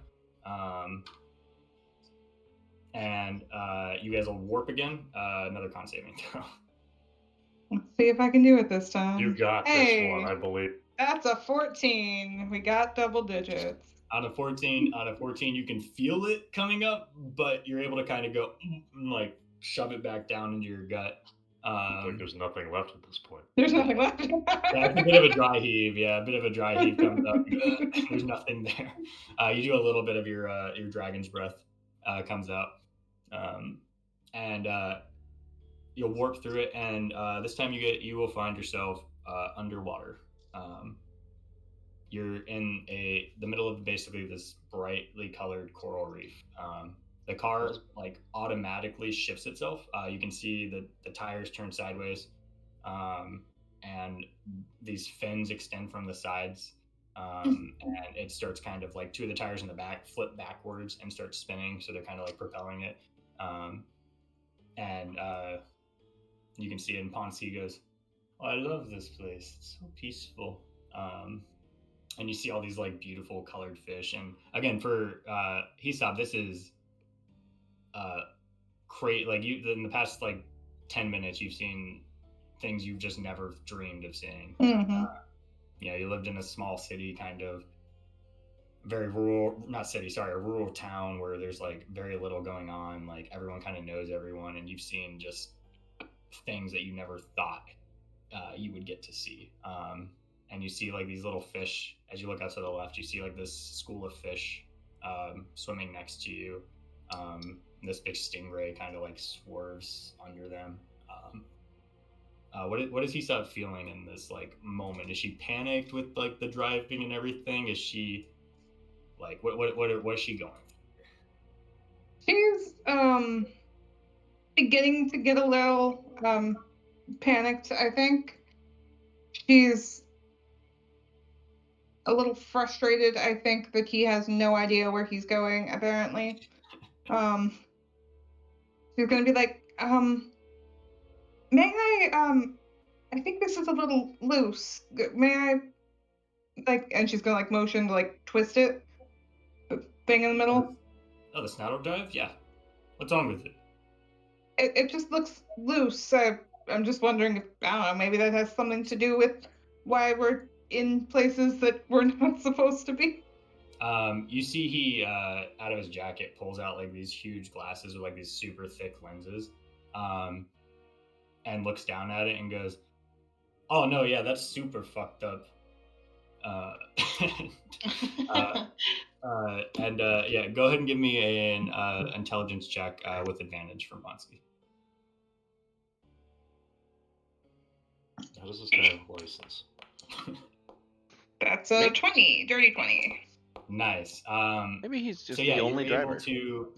You see Ponsky kind of reaches his tail back to grab the steering wheel. As you guys kind of like, you'll see he'll kind of like tell you to like hold it gently in place, and he'll take a like small pair of like tweezers and kind of like delicately like reattach like what looks like this little wire that looks like it got kind of damaged during or like knocked loose during the travel, and it snaps back into place, and you feel it kind of click into home position, and the snarl, this little blue energy in the middle, will kind of start glowing from this like blue into this bright purple, and you can see.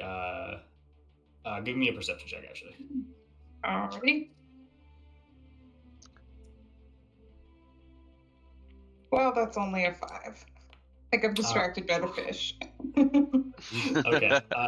On a 5, so yeah, so you guys fix this, and suddenly it was already kind of dark here. You guys kind of like come out of this coral reef, and now you're sort of in the ocean. You can see the sunlight coming through, but suddenly it goes very dark, and you can see around you like the water starts draining, until you guys are the car that's in this like aquatic motion stops moving and the water disappears, and you can kind of like hear the tires whirring but not going anywhere.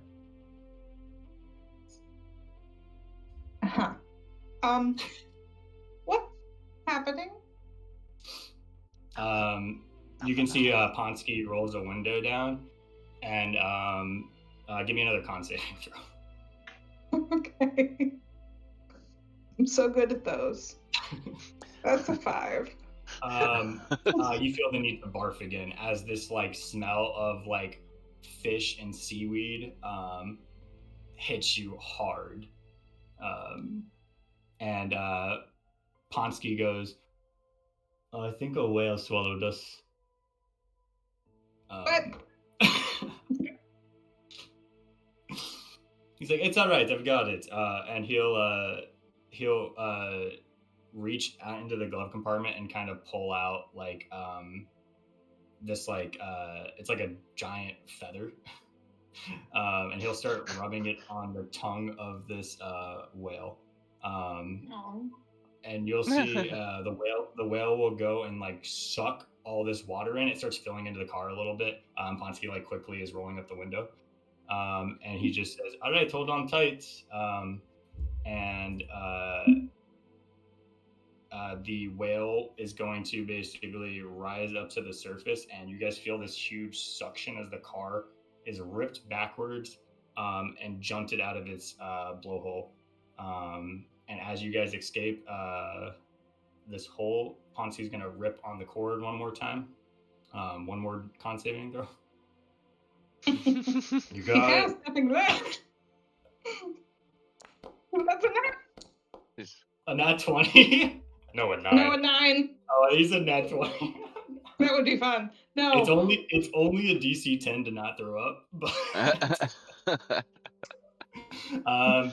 yeah, you think you'd be used to it by now, but no, you grab the last barf bag. There are now 3 filled barf bags in here, as you guys rip through this chamber one more time, and you fly out of this blowhole through this water, and you look outside and you see the campus as you're shooting out of this water fountain in the middle of the campus, blasting out, and you can see this beautiful campus in front of you, and this is where your freshman year will start. And say Ponsky will go, "Right on time,"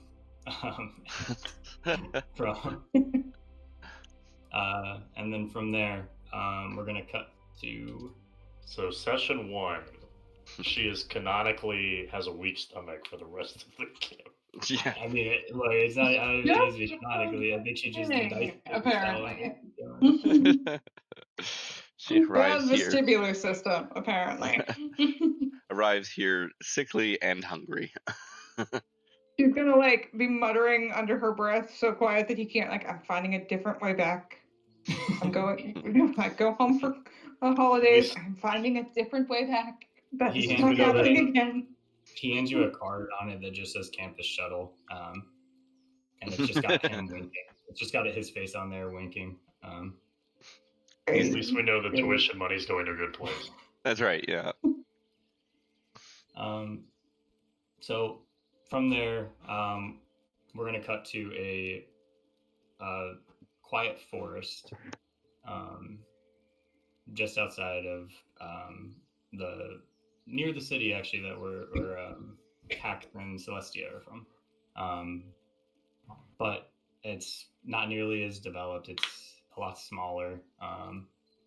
There's these huge wooden oaks with kind of houses built into them in the trees, like rope bridges connecting them.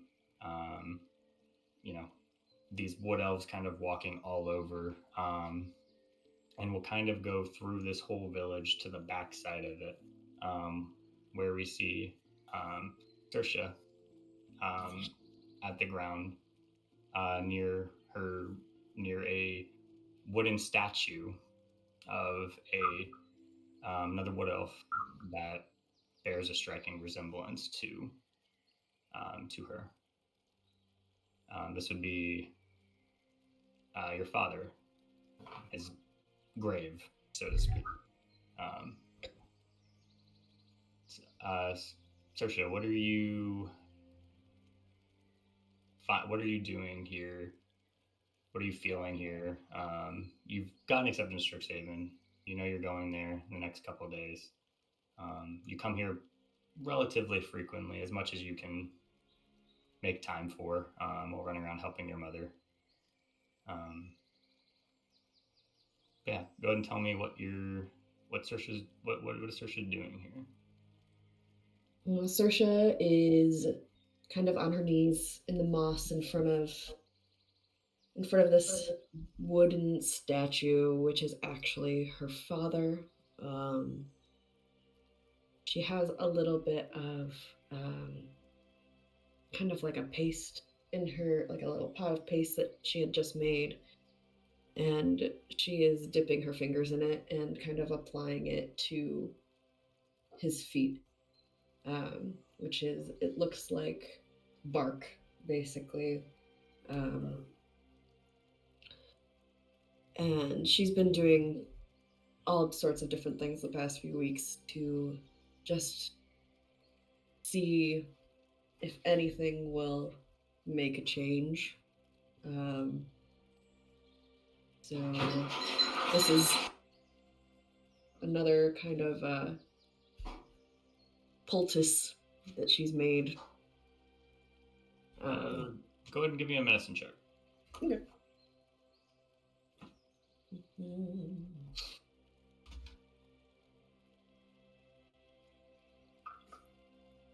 That is a 10. Almost was 19, but that's okay. Yeah, on a 10, yeah, you can see it's kind of the same thing with most of the other remedies and herbs you've tried to bring here. It kind of burns into the bark a little bit, but the bark sort of it softens for a second, but then you can see it in kind of real time just sort of reharden back over where the solve had sort of softened this root. And you can kind of like hear the leaves blowing in the wind, sort of this silent air as you kind of like let out like a little bit of a sigh of just kind of, didn't work this time either. Mm-hmm.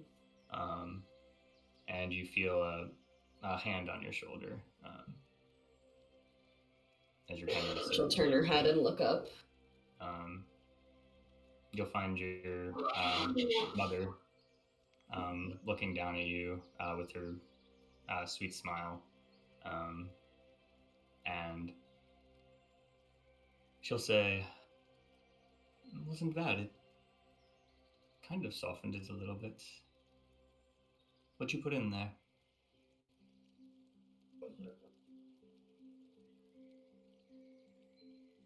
Honestly, I don't even remember. They're all mixing together now. She'll take a little bit of the salt and kind of scoop it in her finger, like rub it around, and dab it on her tongue. And she'll go, "Elderflower, moss from the left side of the tree. And is that lavender? That was his favorite smell." I don't know whether to go medicinal, to go with emotion. Something has to work. And something will. Are you almost ready for school? Are you sure I should leave you? She gives you a smile and says, "I don't think there's anything left to learn from our woods. And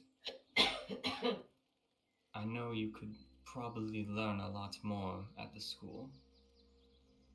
I think if we want to save our village and to save your father, Strix Haven is where you're needed most." She'll kind of like close her eyes and nod. Make sure you're right. If anything changes, if anyone else gets sick, I can always come back. Go ahead and give me a perception check. Oh, come on. I rolled a nat 1, so it's a 6. Jeez. Yeah. Okay. So on a 6, you you don't really notice anything. I think you probably have like a little bit of frustration in your eyes, like you're tearing up a little bit, not of like sadness. I mean, your father's been gone for probably a year now, at least in the state. So you've, I don't want to say gotten used to it, but it's a feeling you've come to terms with. But from frustration, you can feel like tears welling up, and you're not focused on anything else. You're kind of still looking at the ground. And your mother says, she kind of like kneels down next to you, places some flowers at your father's feet, and says, "I'm very proud of you for getting into Strix Haven, and I know your father would be too." I feel like it's mostly a necessity now. I don't know how I could be happy about it. But maybe it's a sign. It's where I need to be. It is, and I want you to realize you're going there because of who you are, because of how good you are at this. This is your calling, and Strixhaven will make you better at it than even myself.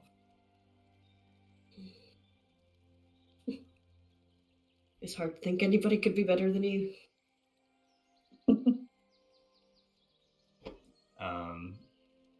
She'll kind of laugh. I thought the same until I started seeing you grow. She kind of has like a weak smile on her face and looks up at everyone. You see she kind of like plucks, she'll pluck a flower from the ground and kind of put it behind your ear. It's just like a little pink tulip-looking flower. So kind of brush your hair behind your ear and kind of gently place it in there. And just kind of give you a smile. Go and give me another perception check here. Wow, I'm rolling real shitty already. 13. You got some pollen in your Got eyes. to be one every season. This one wasn't a super high DC because you can see as she kind of like puts the hand up and pulls it back. You can see on the tip of her finger a bit of bark forming, reaching from like her index back to her wrist. No. She's gonna kind of like really push herself up to her feet like really fast and like kind of snatch at her hand. You can see you like pull it and she like quickly like reels it back and kind of like shoves her like sleeve back over it. And like you can see like this very like almost embarrassed look on her face.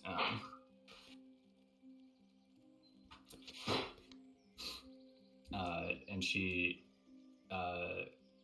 quickly kind of masks that embarrassment and kind of puts a smile back on. And she'll say it's nothing. It's just starting. I'm confident that we can figure this out. It's all the more reason I need you at Strix Haven.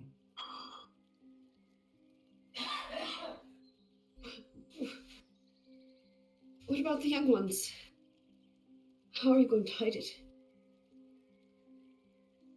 I can't be gone for that long. We don't know how long it will take to progress.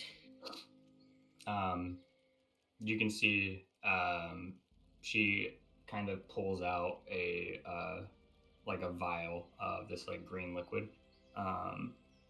She pours a few drops on the area, and you can see it doesn't heal it, but you can see it kind of shrivels a little bit and moves back. And she says, "Hey, I've figured out a way to slow it down, at least in the earlier stages. The more advanced it gets, I've tried it on some of the more afflicted patients, and it doesn't affect it as much, but I can at least ward this off a little longer than we were able to before.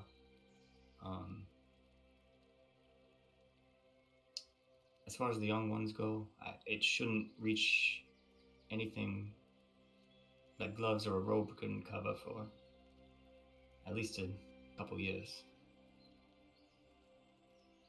You can see like tears like start to well up in her eyes. We have to fight this. I can't lose all. She'll kind of like reach up and kind of caress your face and like lean her head onto yours. And she'll say, "And we will.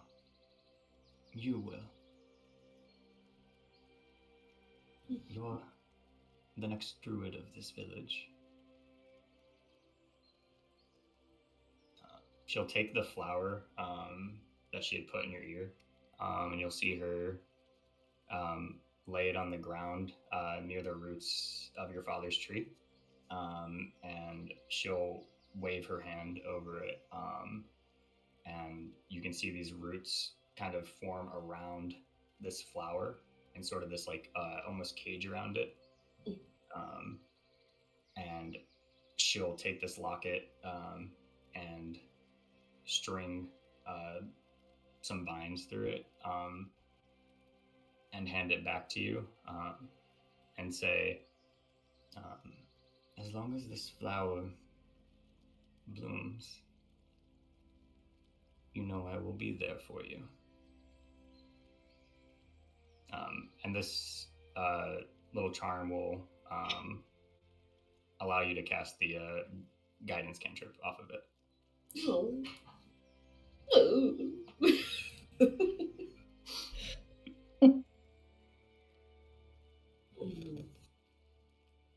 She's kind of gonna like clutch it in her hand.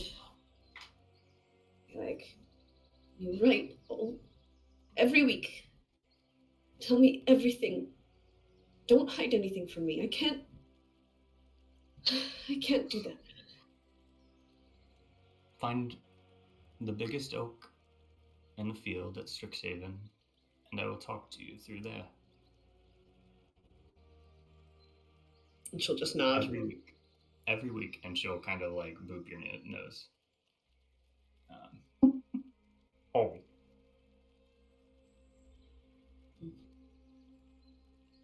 She'll what? Sorry.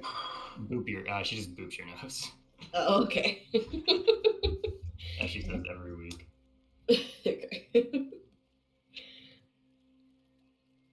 Do you have everything else for school? Is there anything else you need? I think so. I mean, everything's all packed. Right, I really don't want to say goodbye to the little ones. I mean, it's up to you. I can tell them you had to go in a hurry. They'll miss you, but you'll be back in the summer. I suppose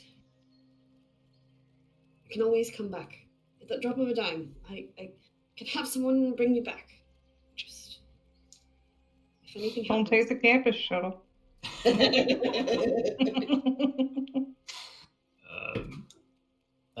Find a way. She'll just smile and she'll say, "Now, when you're there, focus on your studies and try to be nice." As long as they're nice to me. I wouldn't be nice to you. What's that supposed to mean? So sassy. She'll give like a hearty laugh and pull you in for a tight hug, and kind of wander back towards your guys's kind of live in this big center tree of this house, of this village, like the big grandmother oak that's sort of in the center of this town. And yeah, as you kind of like gather your things and stuff, see she'll kind of spend some time with you two, kind of like explaining and showing it to you. A lot of it goes well over your head, pretty high level magic, but she's putting some runes around the base of your oak tree to basically kind of cast a teleportation spell connecting this oak tree to the one on campus. But yeah, she's kind of just spending some time with you and sort of showing you this, and you see some of the little ones kind of run up and like jump on your back. Saoirse, look at this flower I found. Look at this frog I found. And they're kind of just like shoving these like little creatures and flora and fauna into your face constantly, and like trying to show you the little cantrips they can do. None of them work, but they try to emulate your magic. Cute. And cute. yeah, She's very loving with them. She'll let them get mud and crap all over her. She doesn't care. Oh yeah, they're covered in mud, just head to toe. Like, yeah, and they kind of, yeah, you guys kind of, it takes a few days for her to get all these runes in order. You spend a couple of days just hanging out with your family and just, enjoying the moment and the quietness of the forest. And once all the runes are sort of established, she'll say some incantations and throw her hand out, and you'll see the roots of this oak tree kind of crawl out of the ground and sort of spread, forming this large oval opening around the side of the tree, and these leaves almost instantly sort of spawn, covering this almost like a walkway or a doorway that's formed. And you can see that your mother kind of motions you towards it, as the leaves kind of start to like part as you walk towards them. She'll kind of have, I'm assuming I have all of my packed things with me. Yeah, you have all your stuff with you, all your bags, your alchemy kits or anything like that for all in her pouches and whatnot. She's got strapped to her. Yeah. And you're just kind of like covered in all these like bags and satchels, all this different equipment and bags of clothing. She will kind of like hug and kiss all of her younger sisters, and she'll finally like just look at her mom and like kind of embrace her really, really tightly. She'll be like, every week, okay? Every week. I'll let you know what I learn. If I think of anything different, what we've already tried. I'm sure you'll find something. Strix Haven is the biggest place of arcane knowledge in all of the plane. I know there's something there. And I know you can find it. She'll give you a kiss on the cheek and one more big hug. And you can feel that flower and that little charm kind of radiating warmth.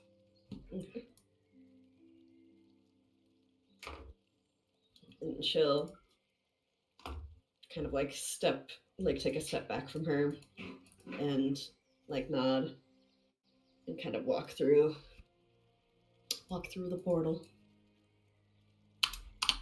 These are part as you kind of enter them, and you'll walk for what feels like 5-10 minutes, and kind of this, it's like a big archway of like just fully covered in leaves, and you kind of continue down until you reach like another door that almost looks similar to the other one, and those leaves part, and you come out and you'll see a large car flying out of the water fountain in the center of campus.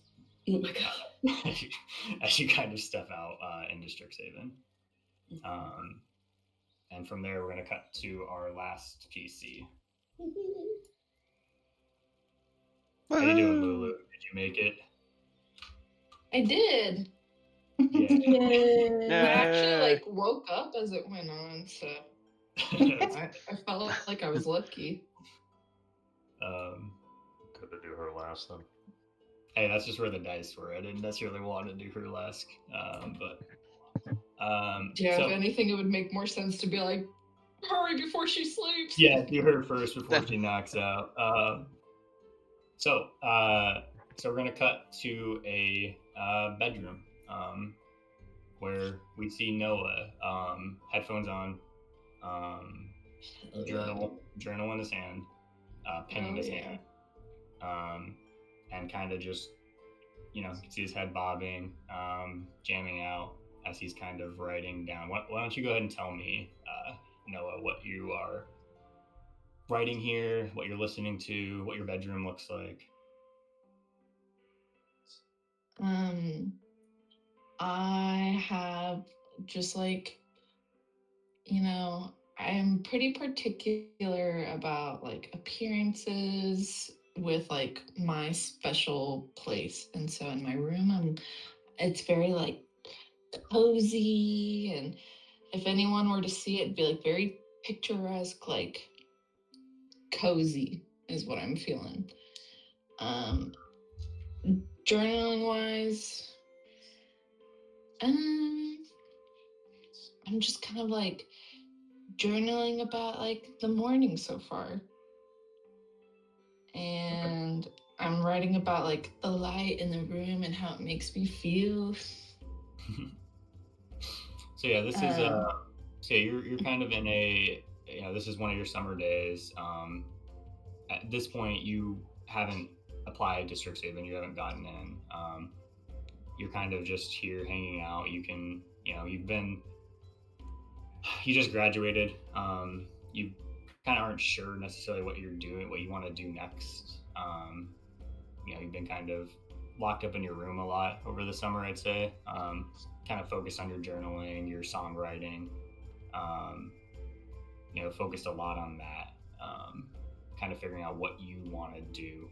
Your sister, Nora, who that was the closest of your siblings. She left about a year ago. Kind of went off on her own to, well, not off on her own, but off with like a group. Has kind of been traveling. She's supposed to be coming back these last couple weeks, just to visit. And while you're writing, go ahead and give me a perception check. Okay. I don't know why really quick, but literally my forge just like signed me out. And whenever I refresh it, it's not letting me choose Lulu. That's weird. It might be because you're in there. It thinks you're logged in another instance, but you don't need I got a Forge nat right now 20, anyway. you guys. Oh, did you? Yeah, nice. On a nat 20, you hear your mom almost immediately. You've used her voice. You're used to her yelling at you. She's been kind of like, again, you've been holed up in your room, and she's kind of constantly been like trying to get you out of there. And she's yelling up from the floor. The song you were listening to kind of ended right as she's yelling. And so you can hear her shouting up, Noah! Noah!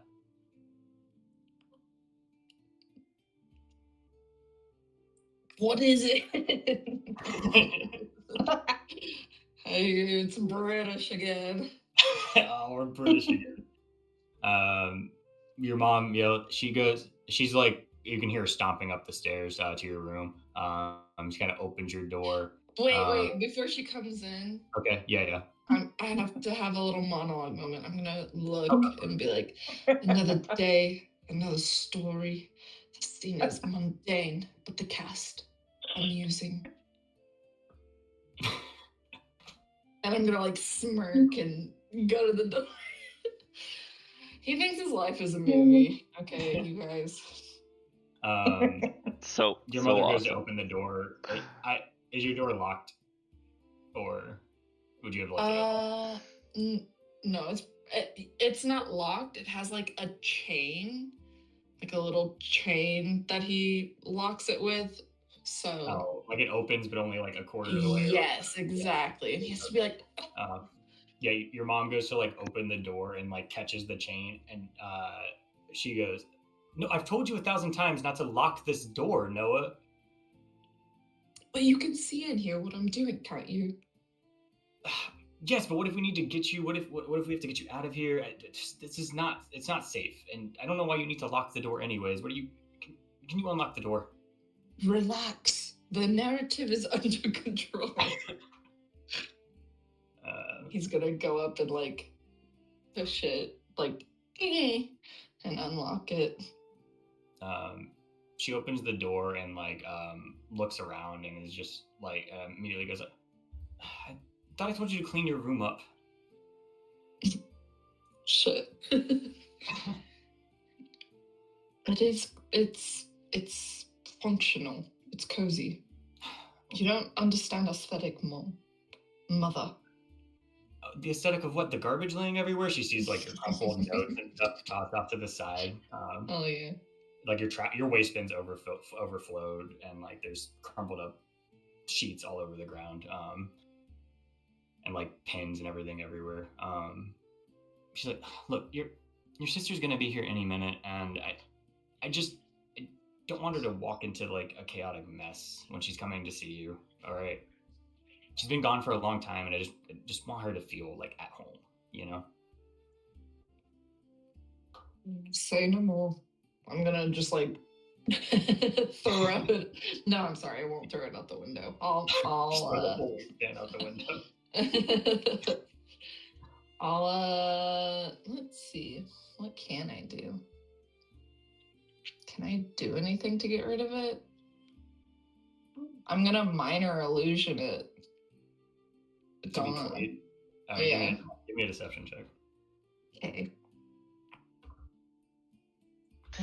When the person's still there, standing, looking at it. No, it was almost an 18 though. Mom's looking at you, just cover it up with the spell right in front of her face. Swab. It was never there. But if it looks clean, then it's fine. Perception is 90% of the truth. I got a 10. You can see you like wave your arm over and like cast minor illusion, and you see your mother like kind of put her thumb and her index finger to her nose, and just sigh. Noah, just clean your room. You didn't clean it. It's just going to be there in a minute. You know how it doesn't. Look, she'll be here shortly. Just pick up a little bit, okay? Just here, and she hands you like a trash bag just to like pick up some of the food. Just pick it up a little bit, okay? Okay. Thank you. Dinner will be ready in a little bit. And she kind of heads back downstairs, leaving your door super wide open. It's like what my parents would do.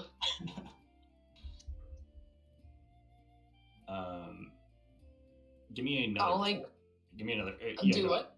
Good. Oh, I was just gonna say I do like 3 pieces and then I leave. Give me another perception check. Okay.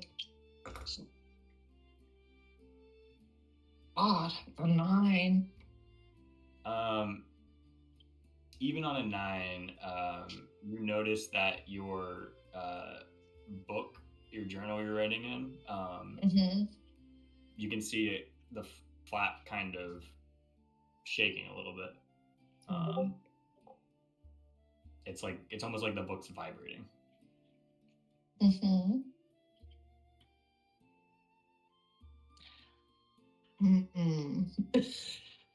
don't have a quip for that.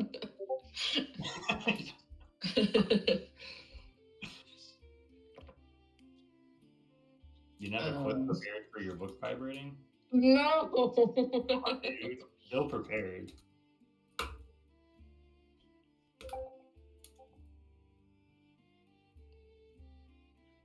I'm gonna just take note and like saunter downstairs or to where my mother was. Okay. Yeah, you head downstairs and it's been probably like a minute. Maybe 5.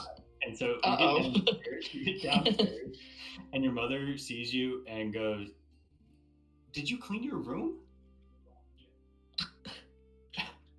I'm gonna hold the trash bag with like my fist holding the top of it. So, it kind of looks like there's stuff inside, but obviously it's not full. Like, I'm just gonna show her that I have trash. Give me another deception check.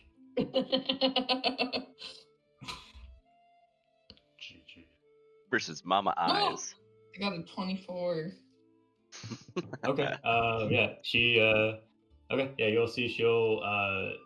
And then I'm gonna say, you raised me well. Trust the result. I mean, I surprised you did it that quickly. If it was that short, why did it take you so long to clean it? I've been asking you for like a week.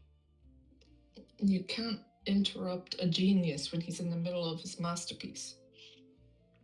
Oh, what have you been writing lately, Noah?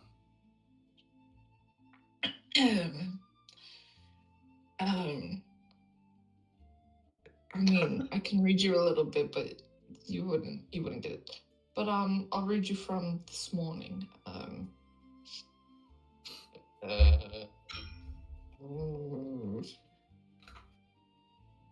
The morning sun streams through the tall window, glinting off polished wood.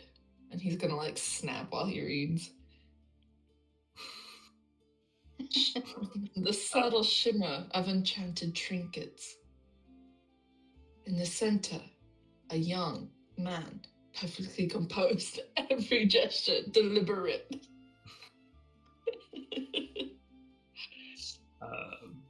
Give me a performance. Oh shit. Oh, I'm so glad Kaiser teased me for not having proficiency in performance. Because I was like, whoops, you're so right. Wow, it was an 11 anyway, so it doesn't matter. I feel like that's going to be canon. on an 11, you see your mother rolls her eyes. Or like grimace. Yeah, and goes, beautiful. How long did that take you to write? Like all morning. That's what you were doing all morning. Yeah. Great. Wonderful. Okay, well, I'm gonna finish getting dinner ready. Could you set the table? And she'll kind of run back to head back towards the kitchen to kind of finish cooking. I would like to say he's about to like minor illusion, but I would like for her to catch him doing it. Sure. Let's see. She got 15 perception. So. She sees you raise your hand to cast minor illusion, and you see the heaviest glare that you ever felt, like in your life. Like you can feel your heart drop and your stomach drop as you go to raise the figure. Like.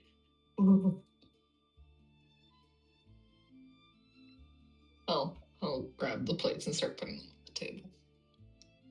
She'll like slowly kind of look away and head back towards the kitchen.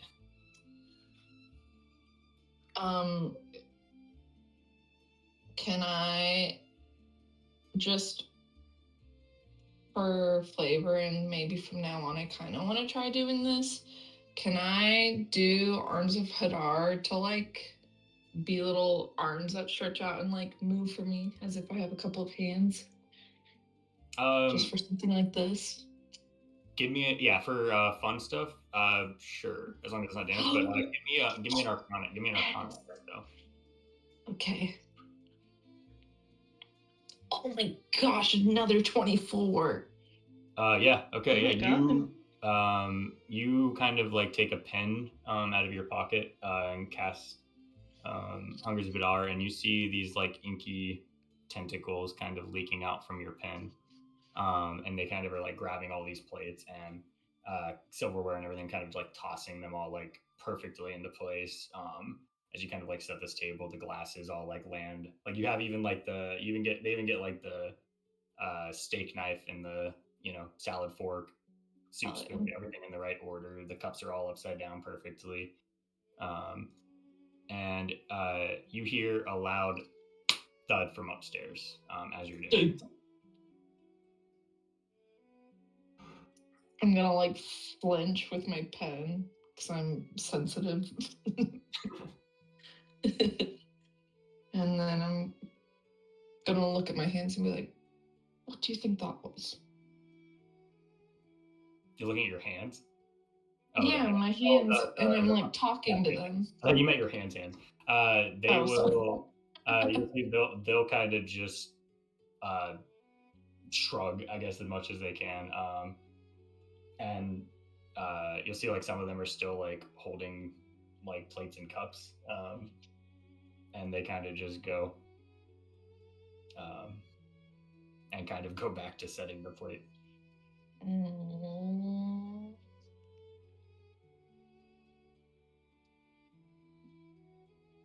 I'm gonna yell up, Noel, was that you? No response. Oh, I'm scared. I'm gonna just mumble, let's not make this a whole thing. And then I'm gonna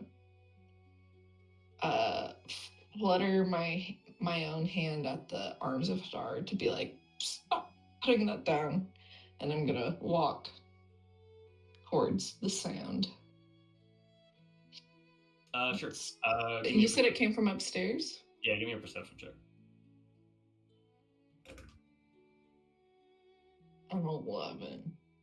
It's fine. You can tell it was it was upstairs. Up here, there's really only your room and like a bathroom. You kind of live up you kind of took like almost like an attic space in the house. Yeah, that's so good. So you kind of like are up there. So there's not really a lot of rooms it could have come from, but you definitely know it was from upstairs. It's just, it was likely your room. It could have been the bathroom too, but I'll go into my room. you'll see your book is on the floor. Ooh. I'm gonna sigh and be like, how did this get here? Mother probably did it. She doesn't understand my genius. I'm gonna go to pick it up just casually. As you pick it up, you see the pages start to glow golden, and it'll flip itself open in your hand to a blank page, and you'll see a golden script writing itself into your book. And it'll say, Dear Noah Lucas, we are happy to inform you have been accepted to the prestigious Strix Haven University, a magical school meant to hone the sharpest minds and most resourceful individuals into the strongest casters across the multiplane. At Strix Haven, you will join a diverse collective of various magic users from across the multiplanes at the center campus located in the astral plane. Here, you will learn and grow, not only in your ability to use your craft, but also in the gifts that you have with them. We hope to see you this fall and are excited to welcome you to the Strix Haven family. Best regards, Professor Talonbrook.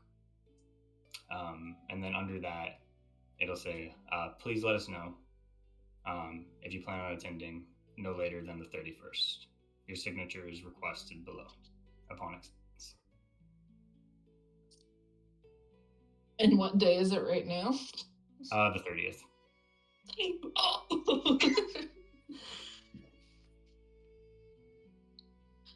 I'm gonna smirk and be like, guess the fundamentals stuck. As you do that, you're gonna hear a knock on your door. Yes. You open it, and Nora will step through. She'll look at you, bright smile, kind of, standing there happy, and she'll say, "No, did you set the table with Hadar again?"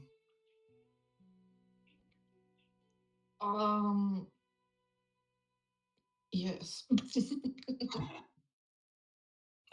You'll see she shows you like a little handkerchief, and she'll say, "They dripped a little ink again." You can see like there's like black ink on the handkerchief that she had wiped off one of the plates. And she said, I got it before Mom noticed, though. Thank you. It's appreciated. And welcome home. I'm gonna like give her a hug with like the little hand pats on her back. She'll give you a hug, and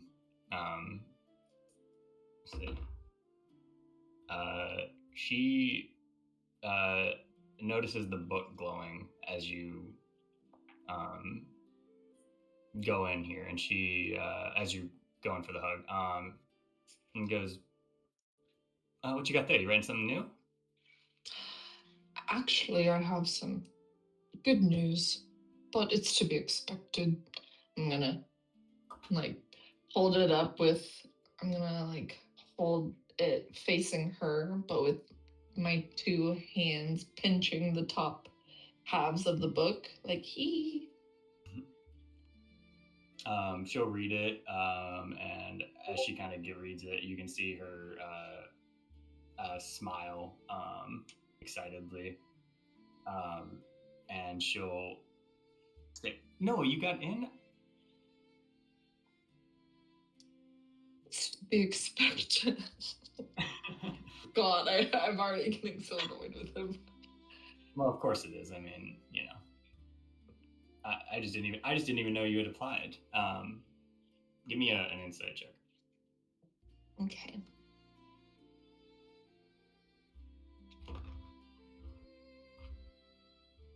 I only did rather recently, but I thought I should. I got a freaking 9.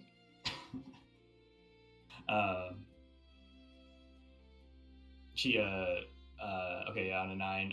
Yeah, you just see she's very happy that you got in. And she says, "Oh, are you gonna go?"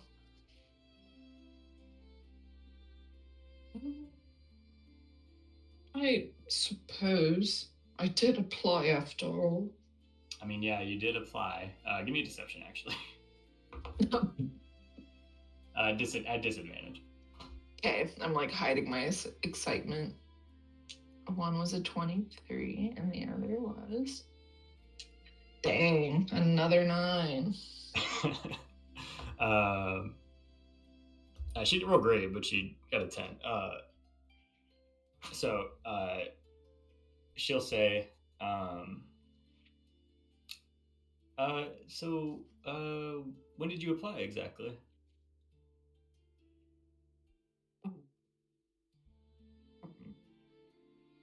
Would it have been like out of character? Would it have been too soon if it was within like the past couple of months or too You did recent? not. You did not apply. Oh. Yeah, you did not apply. This note was written to you, but you did not apply to the school. Because she recommended me, basically, right? In character, not no that it, he knows, yeah, right? no it, He doesn't. Yeah, so but I'm you just have not like, applied. okay, cool. Then he's just like,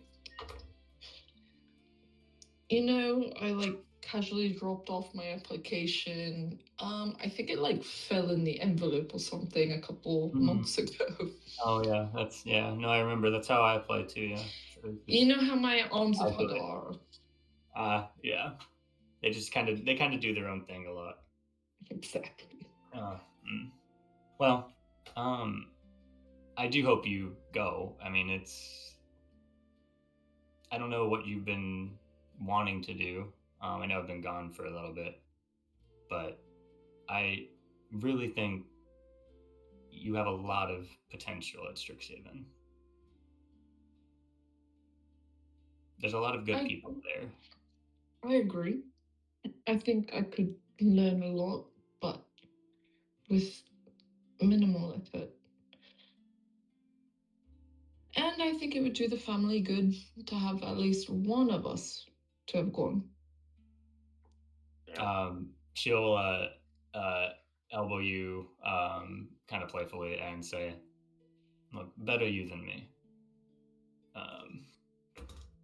It just wasn't something that I think I could handle.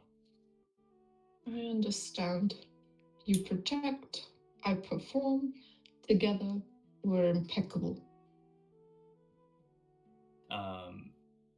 She'll smile, and she will note.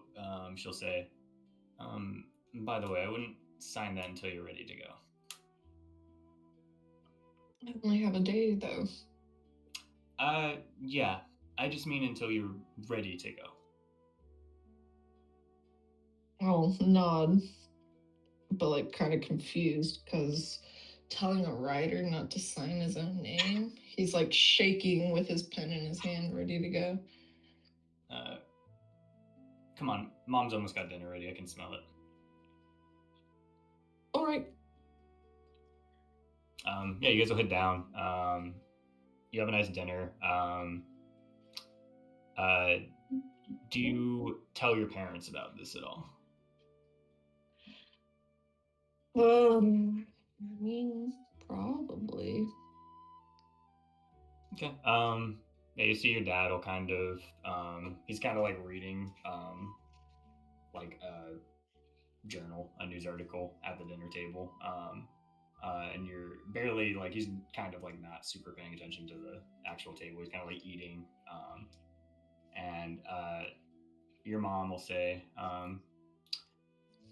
Well, Noah, the summer's almost done. Did you have any plans for what you wanted to do? Huh. Um, yes, I have thought tremendously long and hard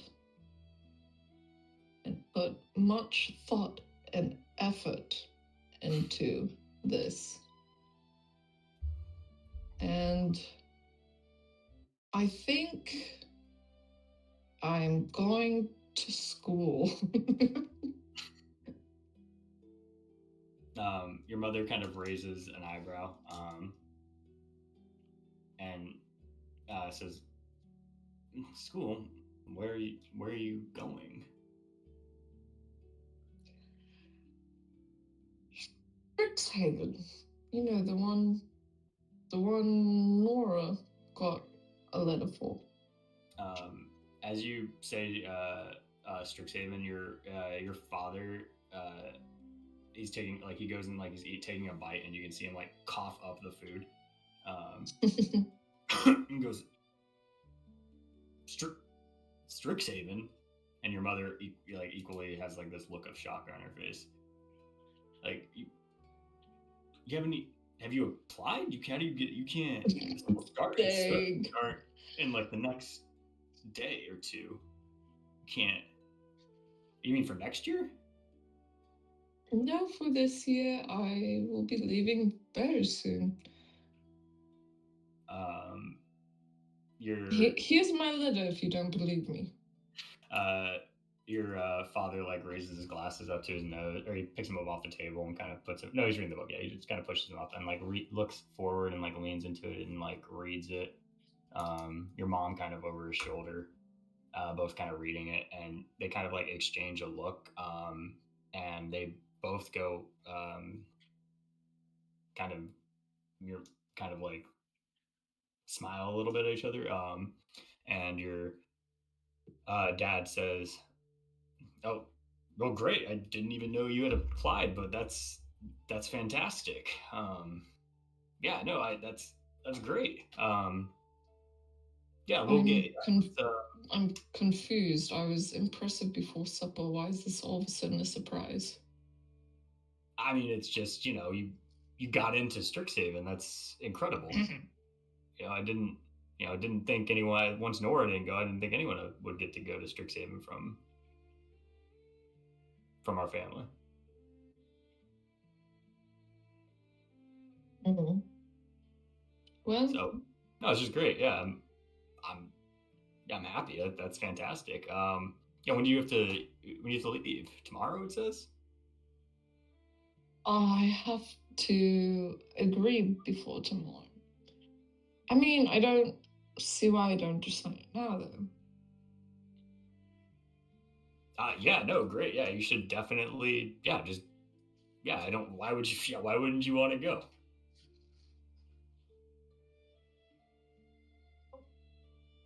Oh, because I think of all the work I have to do.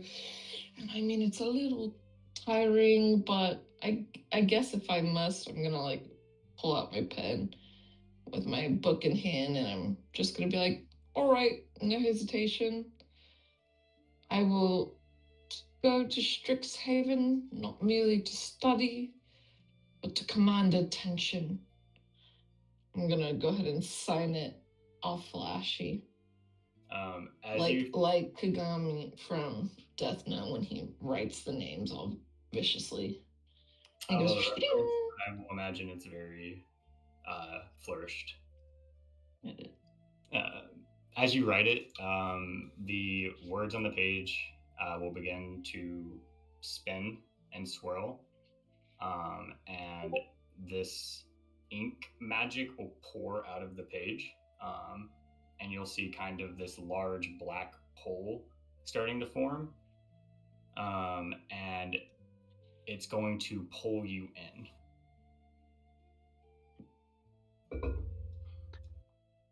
Yeah. Go ahead. Completely out of character. Kind of had a feeling it was gonna like Yeah. make him warp right away from signing it. Yeah. But Go ahead and give me a strength saving throw. strength. I'm frail. I have a -1. I'm frail. Oh my god, I got a 3. Which is crazy because I keep rolling 4, but with my others and a +5, It's it's just been really high. So I really keep getting 4s. No, you write this, and this black ink magic starts pouring out. It gets all over the table, and starts like falling everywhere. Just lift it up. I'm like, What the no! hell did I just click? My linens. Sorry. And you get you immediately are just sucked into this portal, and the book like slams on itself and kind of like warps back into the portal following you. And from there, we're going to cut back to Strix Haven. Woohoo! Yay. You all find yourself there through your various means of travel in the center courtyard. So, Pax and Celestia, you are your parents kind of Celestia's parents are able to kind of like open up a portal. They have kind of like an alumni channel that they travel through. You guys are able to kind of walk in. It's honestly pretty nonchalant compared to the rest of a lot of these other travels, similar to Tim. Your Got magician. enough to take the bus. Yeah, you might have, but Celestia, luckily Celestia's parents are able to kind of like get you there a little quicker. And Tib, like I mentioned, your family's mage is able to set up a teleportation circle, planar shift, and kind of get you there pretty easily. And as you guys are kind of coming up, Saoirse is coming through the tree, walking out, and you guys are all of you see this taxi cab Great.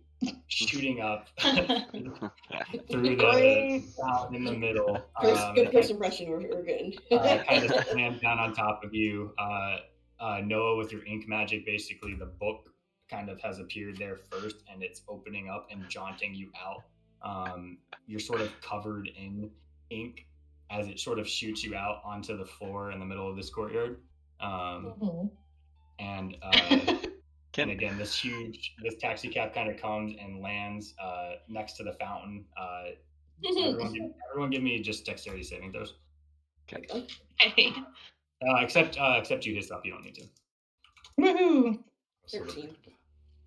Also, I am the thing you're saving from. Jeez. 8. I got a 4. 7. Oh my goodness, 13's the highest? Jesus Christ. Who got lower than a 10? Everyone. Sorry, better question might be who got higher than a 10? Me, and it sounds like Kaiser. what is? Yeah, I got 13. Is this 13. like are we saving for the bus from Rafiki? Yes. Can I do disadvantage or some sort of reaction to try to help Celestia? Because I feel like I would do that. You're not getting hit by the bus. That's what I'm saying. Getting hit by the bus the first day.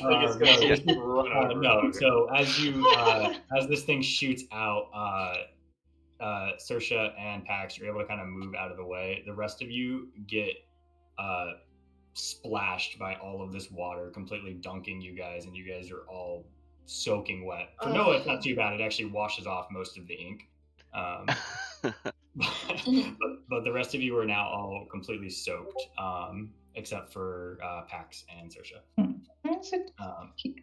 I think on instinct, Tib would, because to him it looks like an accident or something. So Tib would probably go running over to see if anyone was hurt. Go ahead. No, yeah. I was saying, like, I lean back and I kind of like that oof look on my face as I'm looking at Celestia now that she's just drenched, and I'm kind of like, at least your mom packed those nice dresses for you.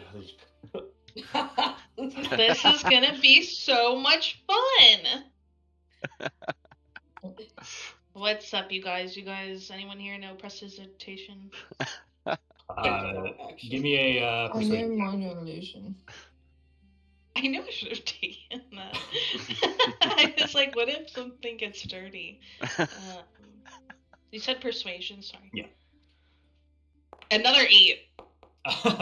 You can see there's a bunch of students around, and like you kind of look for that, but they all kind of like you can tell probably some of them have prestidigitation, but they kind of a lot of them are freshmen and they don't want to be connected to like kind of somebody who's a little bit embarrassing themselves on the first day. And so they kind of like all turn around and like pretend they don't hear you asking. And Well, kind of like fuck walk me away. for asking. I'll remember that once there's rats around here. Timska, yeah. Alright. Is everyone okay? Is everyone Is there- okay? Yeah, you run up to the door of the cab and you see in the back, Aesop is like laying on her stomach, and there are puke bags everywhere.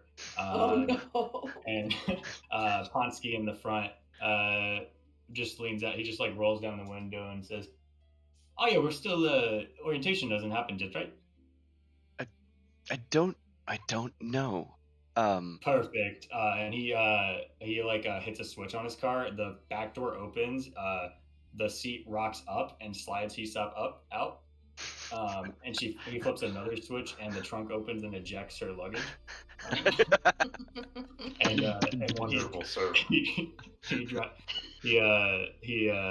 drives off. I'll go. Leaving her Don't take the campus shuttle. I'm warning everybody now. As he's driving away, all these cards fly out of the back with like the campus shuttle information on there. Don't do it. I'll go to help. He's up. Is that right? It's a His up. it's a flower. Oh, okay. Mm. I'll go to help his up. I love flower names. I will be back in a second. Sorry, I have to pee. Really bad. Purple Alright. flower. Hello. Red is a It's a deal. purple flower? It is. Oh, that's cool.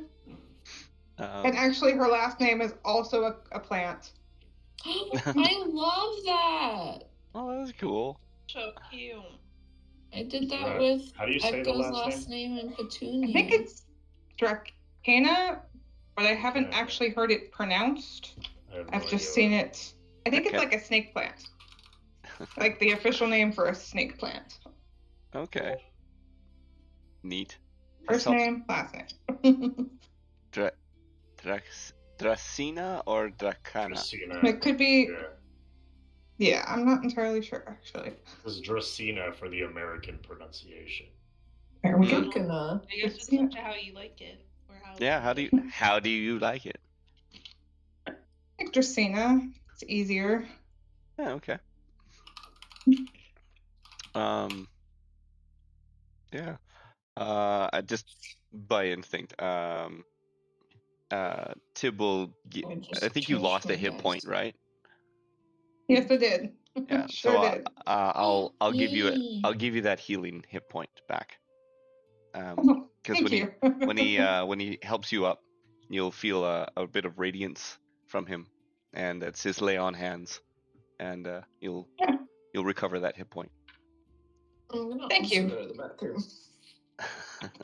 Break everybody. Those are cool backstories. Kudos to Nick, man. That was great. Yeah. All right, I'm back. All right. Lulu's gone. What's that? Lulu's Lulu also went in the to the restroom. Oh, she's Bathroom- okay, bathroom I run. wait for her to get back then.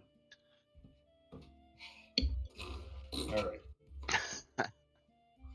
Yeah, sorry Alright. that was like a lot of time apart. It was just like Oh, no, that was awesome. That was great. It was great I to mean, hear all those that's stories. what's gonna happen. Yeah, on the first session, you gotta do it. So. I like a lot of chunks of separation with different groups and stuff. I think that's great. I think, especially with 6 people, like Yeah. splitting up. Well, mine's real sad. Now that I've heard the rest of Yeah, yours. you have the sad one. Look, dude, you were always Damn. gonna have the saddest one. I don't know what to tell you. Your dad is dying to a disease that you're going to the school to fix. Like, what do you- Wow. That's deep though. Yeah, it's pretty sad. It's like How I'm did just the sitting here roommate like I play situation sports, go and you're Yeah, like, Kaiser won a championship. Lulu got to show up her parents. I was like, okay, I see what level we're on right now. Holly's like, I'm trying to save a dying race. Like, I embarrassed myself on the first day of college. Oh yeah, that's gonna be fun. Oh yeah, like You yeah. know, by this bar that you Everyone guys knows have set, you. by the bar you guys have set, I feel pretty good. I know yours was decent. Yours was pretty decent. You got like a little mood booster there. Yeah, I was like, I actually won. You know, I didn't think I was going to. I was honestly, I didn't expect you to like win outright. I just was rolling I was not rolling well. And then the AC buff you got from the Shield of Faith was just like, I think Yeah. that's what it is. he's got 2 attacks and a +9 to hit, but like, I was not rolling above a 10 very often. So, Yeah, and then a little buff from the younger sister that helped. yeah, that one I was just like, this will be a good little. That was like the reward for your nat 20, and like I was like, oh, this will give him a little bit of food for thought. Little something. Yeah. No. 35 rounds of combat with Well, I 20. gave you the guidance flower Holly, because I was like, yours was the saddest. That was a cool little add-on there. Yeah. So, Yeah. do I? Oh, since we're waiting for Lulu, is that like a? I'm back. Can I? How many times can I use it? It's just at will. It's just like an extra cantrip. Oh, it's basically. just an extra cantrip. Yeah, you can just add if you want. You can just add the cantrip to your. I don't know if you can do that or not, but you can just add the cantrip. They could See if I can. make that happen Or just know you somehow. have it. You just make Um, it custom. you back, Lulu? Yeah. Okay. Sorry, I guess it wasn't picking up my voice. I said it like 3 times. Oh, okay, Oh. gotcha. All right. Like, Okay. wow. Yeah, you guys all get here. Tibby ran over to Hisat. Checked on her. Is anyone else doing anything at the moment at the school? Looking for anything? I'm like Moving over wringing out my clothes of water and ink. Is there anyone here who looks like especially kind of quiet who might know prestidigitation? Give me a perception check. God damn it. Gonna This bully is why I needed somebody into wisdom, it. Nick. That's a nat 20. Oh my god. There you go. Give it. Dang. Yeah, let's see here. This is why I wanted wisdom. I'm so scared for perception. My wisdom is so bad. Yes, Yours you're and looking mine. For, like somebody quiet. Yeah. Like, Anybody, I guess, so that might be easily persuaded to help out these strangers that I have just come across, who have just essentially ruined their reputation on the first day of school. And everybody has to stay there. You see off to the side in the forest, like there's like some trees and stuff. Not really a forest, but there's some trees and stuff in like the around the central campus sort of like courtyard. And you see he's a dryad, this large like oak. He's covered in like wood. He's got like this green aura generating from him. And you'll see he's kind of shit. standing off. He's standing off to the side near a tree, and you can see he's feeding like this little squirrel-like creature off to the side, and he's kind of handing it some berries and kind of like stroking its fur. Didn't seem very much impacted by your guys's debacle going on. He just seems like he was sort of just hanging out there. Is there anything like aside from like the squirrel and the food, the berries, or is there anything there like books or anything that I would have seen that might be like a point of able to strike up a conversation? Let's see. On a nat 20, Yeah, you can see that he has some books. He looks like a freshman. You can tell he's got like bags of like like you guys all do. He's got some luggage and stuff with him. His stuff is all like they look like these stumps almost. That are just kind of these big like round bark covered like briefcases and bags that look like these stumps that he's kind of like lugging around. And they're kind of set on the side next to him, and you can see some books there, and they're kind of about like nature and like different animals. You can see it's like one on a nat 20, you can see one's flipped over, and he's got like notes in there about this particular squirrel. Because it's not a squirrel, but you can see in there. There's a high detail squirrel here. No, it's just find it.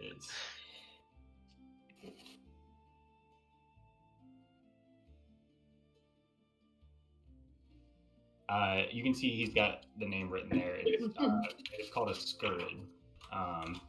And can I roll nature to see if I know anything about this? Yes, good. Roll nature check for me. So 14.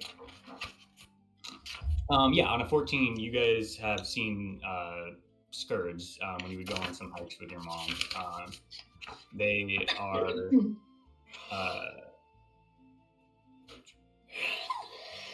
here they are. They're essentially they look like flying squirrels, but they have like large like wings. Like they have wings on the back of them. So they're these like squirrels, but they have like these almost like dragon wings coming off the back of them. Ew. And you can see he's kind of there feeding one these berries. They're usually very skittish. It's usually pretty hard to approach one. But this dryad seems to have been able to. The question in everyone's mind: do they make good pets? Again, what I'm going to do, very hard to approach, very hard to take. Yes. What I'm going to do is, but they are difficult. I'll walk up to his tree where he's at. I'll take like my backpack off, set it down on the ground, my like lacrosse gear, whatever, that bag. I'll set it next to it, and I'll kind of sit down in like a squatting position. Like, impressive friend. You've managed to get one to eat out of the. My mother and I used to see these all the time on our hikes back home. It's does he have a name? You can see this dryad kind of slowly turns his head towards you. Doesn't really have a mouth, but it's still speaking, but kind of it's almost like through its chest, you can kind of hear it vocalizing, and he's kind of like echoing as he talks a little bit. And he says, the squirrel has no name. He is not mine to name. He is the school's, the forest. I'm merely borrowing him.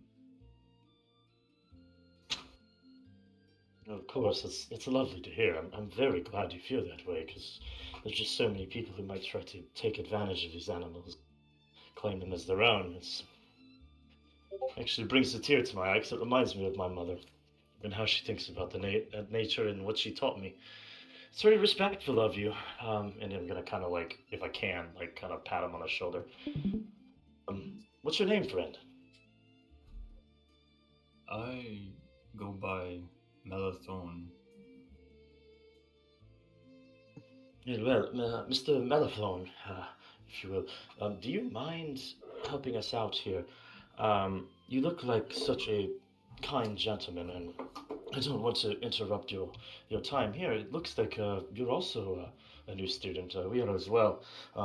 Someone who might be able to help clean up this mess for us, it would be much appreciated, and absolutely I will owe you a favor in return. I'll kind of motion behind me to the people covered in mud and water. Yeah. Can I see Pax trying to get help? Yeah, you guys can all see Pax. He just walked over there. He's not. Okay, in the background, Celeste is just gonna act really dramatic and like, so wet. It's gonna be so cold. Give me a persuasion with disadvantage, or sorry, with advantage, Pax, not disadvantage. Sorry, I was like, advantage. God damn, that's hard. It's a 14 and a 15, so that's a dirty 20. On a dirty 20, he looks over, and kind of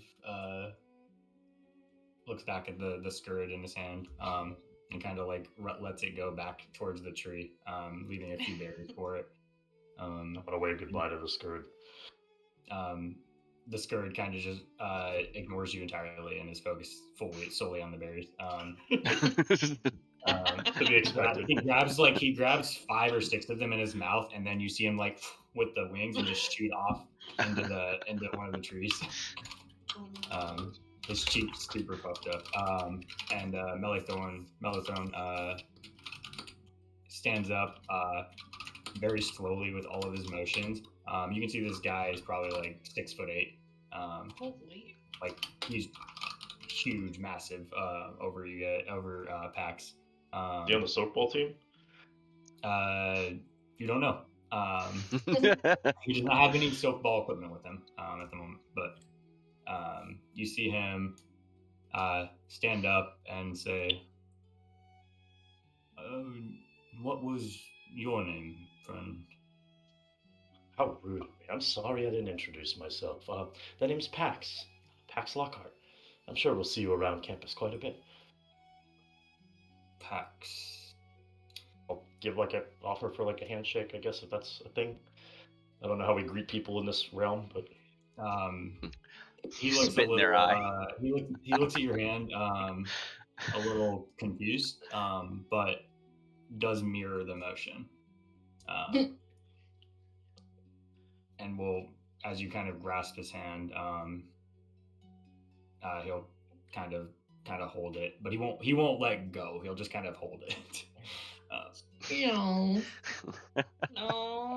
While he's doing that, just as a look around, are all the students that or other people around, are they converging to any particular building, or are they just milling about? Give me a perception. Okay.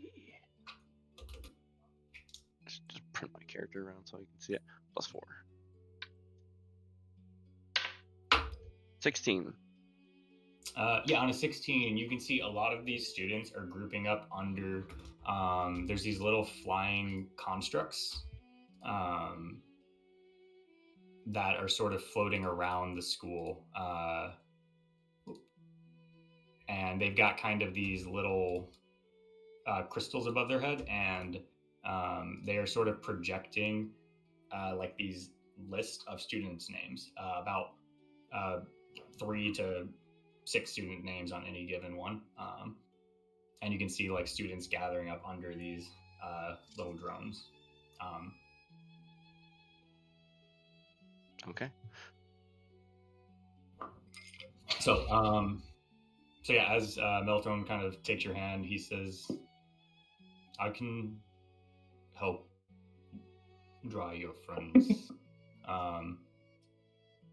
And he'll walk over there towards you, and he'll kind of, you can see all the like green markings on his body will light, and he'll kind of go ahead and cast prestidigitation. You guys feel these like leaves sweeping across you, wrapping around you, pulling the moisture off, as this like soft, gentle breeze comes across, sort of carrying It's the not scent for them. of wet grass, pulling it away. And then it'll, a few minutes, and Actually, I'm wrong. It is for time. I'll be right back. Tib will bow deeply. Thank you, sir. Oh, Of course. thank you so much. It's not fun being wet if no one wants to be. Agreed. That is really true. Agreed. I'm right there with you. Can my hands of Hadar or arms of Hadar be like helping me wring out my robe and everything? How long do they last? I don't know. I just want little arm buddies.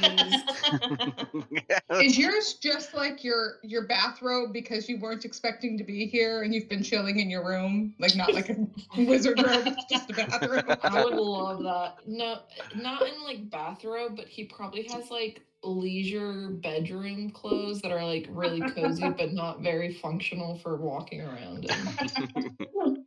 I was thinking a hoodie with no shirt and boxers. Yeah. But you were at the dinner table, I guess you probably would have been wearing something. I mean, And maybe. as I was mentioning his room and like how he writes, he's very like picturesque. Like he would rather give a feeling off that like Spends a lot more he's time like in the he mirror. wants however, but like it's like he's try hard but doesn't want to seem try hard, but totally is. Nonchalant.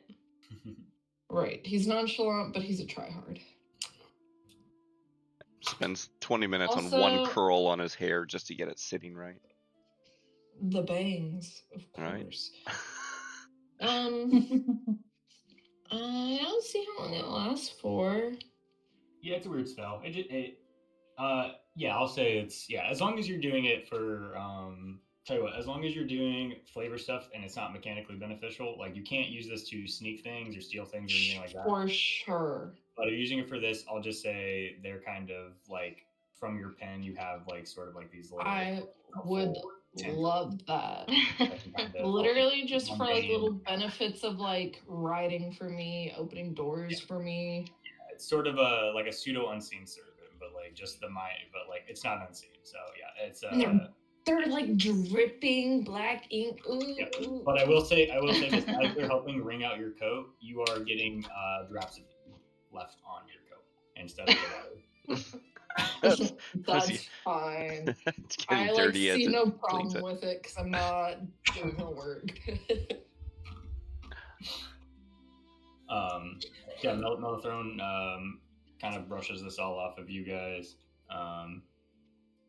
and he'll kind of sort of look back towards the. He will look and find his name on one of these drones, these little floating constructs, and he'll say, "It was nice meeting you, Pax. And the rest of you, I will see again." And he'll head towards very slow, lumbering with his motion, but he'll kind of turn and head towards that construct. I'm gonna Kind of give a smile and see a friend and give him like a little salute and walk back over to the tree to get my stuff. He'll mirror your salute again, but with a bit confused look. But I'm gonna turn We'll to see you around. I'm gonna turn to Pax and wave at him as I suppose he's walked a few steps away. Thank you for getting that assistance for everyone here. But you'll pardon me. I need to get to class. So I hope to see you all soon. And Tib is gonna try and find his name somewhere. And as he leaves, everyone is gonna snap his finger. Sorry? What'd you roll on that perception? 16. You see your name. You'll see your name there's a little construct off to like the right side of the courtyard, and you'll see your name, and you'll see a few other students' names on there after you. I'll wander that way, but he's gonna look over his shoulder to with this new group that he sees. They're interesting. He's wondering where are they going, so he wants to keep an eye on them. Hisup is going to be like, is there a place to put luggage before we go to orientation? Or, Tib doesn't even consider that stuff. I think we're gonna go there first and then put it away, but sure. I don't know. Just got here. Like, Celeste is just not helpful at all. Just trying to be. Cool, great. Saoirse is just like kind of like holding her, like, and kind of like she's got her big sack over her shoulder, and compared to all of you, I feel like she's dressed very drab. But she's Hey, I'm she basically in doesn't give a PJs. fuck. Yeah, And I'm typically, fairly poor, so everything I have is like scraps of clothes put together. Yeah. So Okay. So you and I are in the same boat. yeah. Mine is just more woodsy than yours, probably. Yours is just more regular.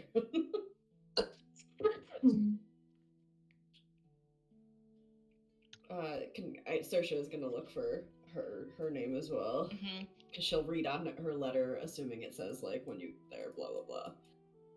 Yeah, wonder if no, we're yeah. all going to the All same your letters spot. kind of say there. They do say when you get there, look for your name on one of the orientation drones. Or sorry, directory constructs they're called. Should I roll perception to see if I find my name? Yeah, all of you go. Everyone go ahead and roll perception. Who has it? Oh God, I'm never gonna find my name. Oh no, I got a 10. I'd love that. I think that'd be really funny. 18. I only got a 6. I got a What 16. what is this? It is. And I got a 7. It's a DC. It is a DC 5 to find your guys' names. Oh, Oh, sweet. thank Okay. God. Oh my god. It's not a high. I got a 10. We're good. Pax walks to the left and then turns around, walks back to the right. Oh no, that's Yeah, you How I normally look Pax and for he things. start walking the wrong way, and you can feel your letters like pulling you back towards the actual construct, the directory construct. And you guys all see it's you're all heading towards the same one that Tib has already walked towards. Oh, nice. Wow, shit. that guy's really on it. Tim waves to you He guys. He's reversed really first happy day. you guys are coming this way. He's like,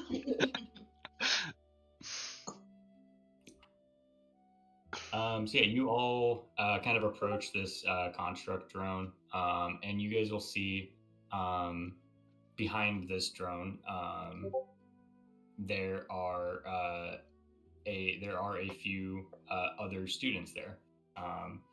There is a larger.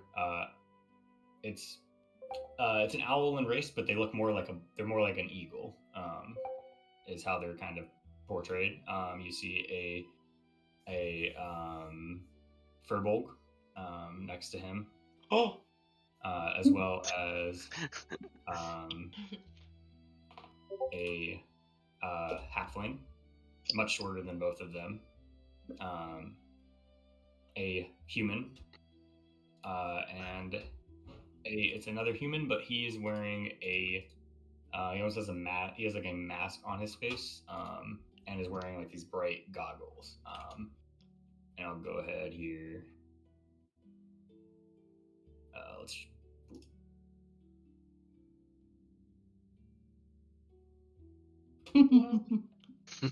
oh, I know that. I've seen that guy. Hey, you use Doom? I didn't use any. These aren't from yours. They just might be overlapped with yours. I love No. Doom. I'm gonna play him eventually, so you better not ruin him. we I get don't Doom's know what they backstory. Oh, I like that, Whoa. dude. That's cool. Mhm. Wait, did you say these are like the professors, or do we just know? No, who these are other students. Oh, you said other that are students. standing at the construct zone, Wow. or the directory construct for you. Ew. So Is it you you? see- I think you said No, cute. I think you cute. said cute. Oh, like, ew, okay. That's aggressive. Something like a cheerleader. She's already found who she's gonna bully, and it's like the young Oh, girl with yeah. the glasses. Yep. You see these 5 kind of standing there, I would be friends with Doom. waiting for the group. Tib will show up, and he'll kind of get there first. And the eagle, owl, and the eagle, I don't know what you call him, but the eagle-looking guy will step forward, and he'll kind of say, "Hey, well, welcome. Looks like we're still waiting on." Looks up at the sign. The all of your party, I guess. But Oh. I'm Yavanish, and he'll extend a hand to you. He'll feet together, part his heart to his side, and snap his finger and bow. Tiber Dawnbreaker, and it's good to meet you. He'll kind of go, all right, interesting. I'm Yavanish. I was just looking for a handshake, but nice to meet you. So we're kind of your welcoming party. Once the rest of your group gets here, we can get started. But welcome to Strix Haven. You got any questions? Anything going on so far? Oh, so many questions, but I'll wait for the other ones to show up and actually he'll pull his hair back and yeah, actually it's very exciting to be here. And he'll turn around and wave at the other ones to come on, let's go. Hurry up. Something. Saoirse is already on her way and kind of like halfway there, and she kind of like just cringes a little. She doesn't know why. She makes it. Hyssop is just gonna like be next to her and be like, eager, isn't he? I think that one's a little sick. Maybe I'll have to heal her. I don't know.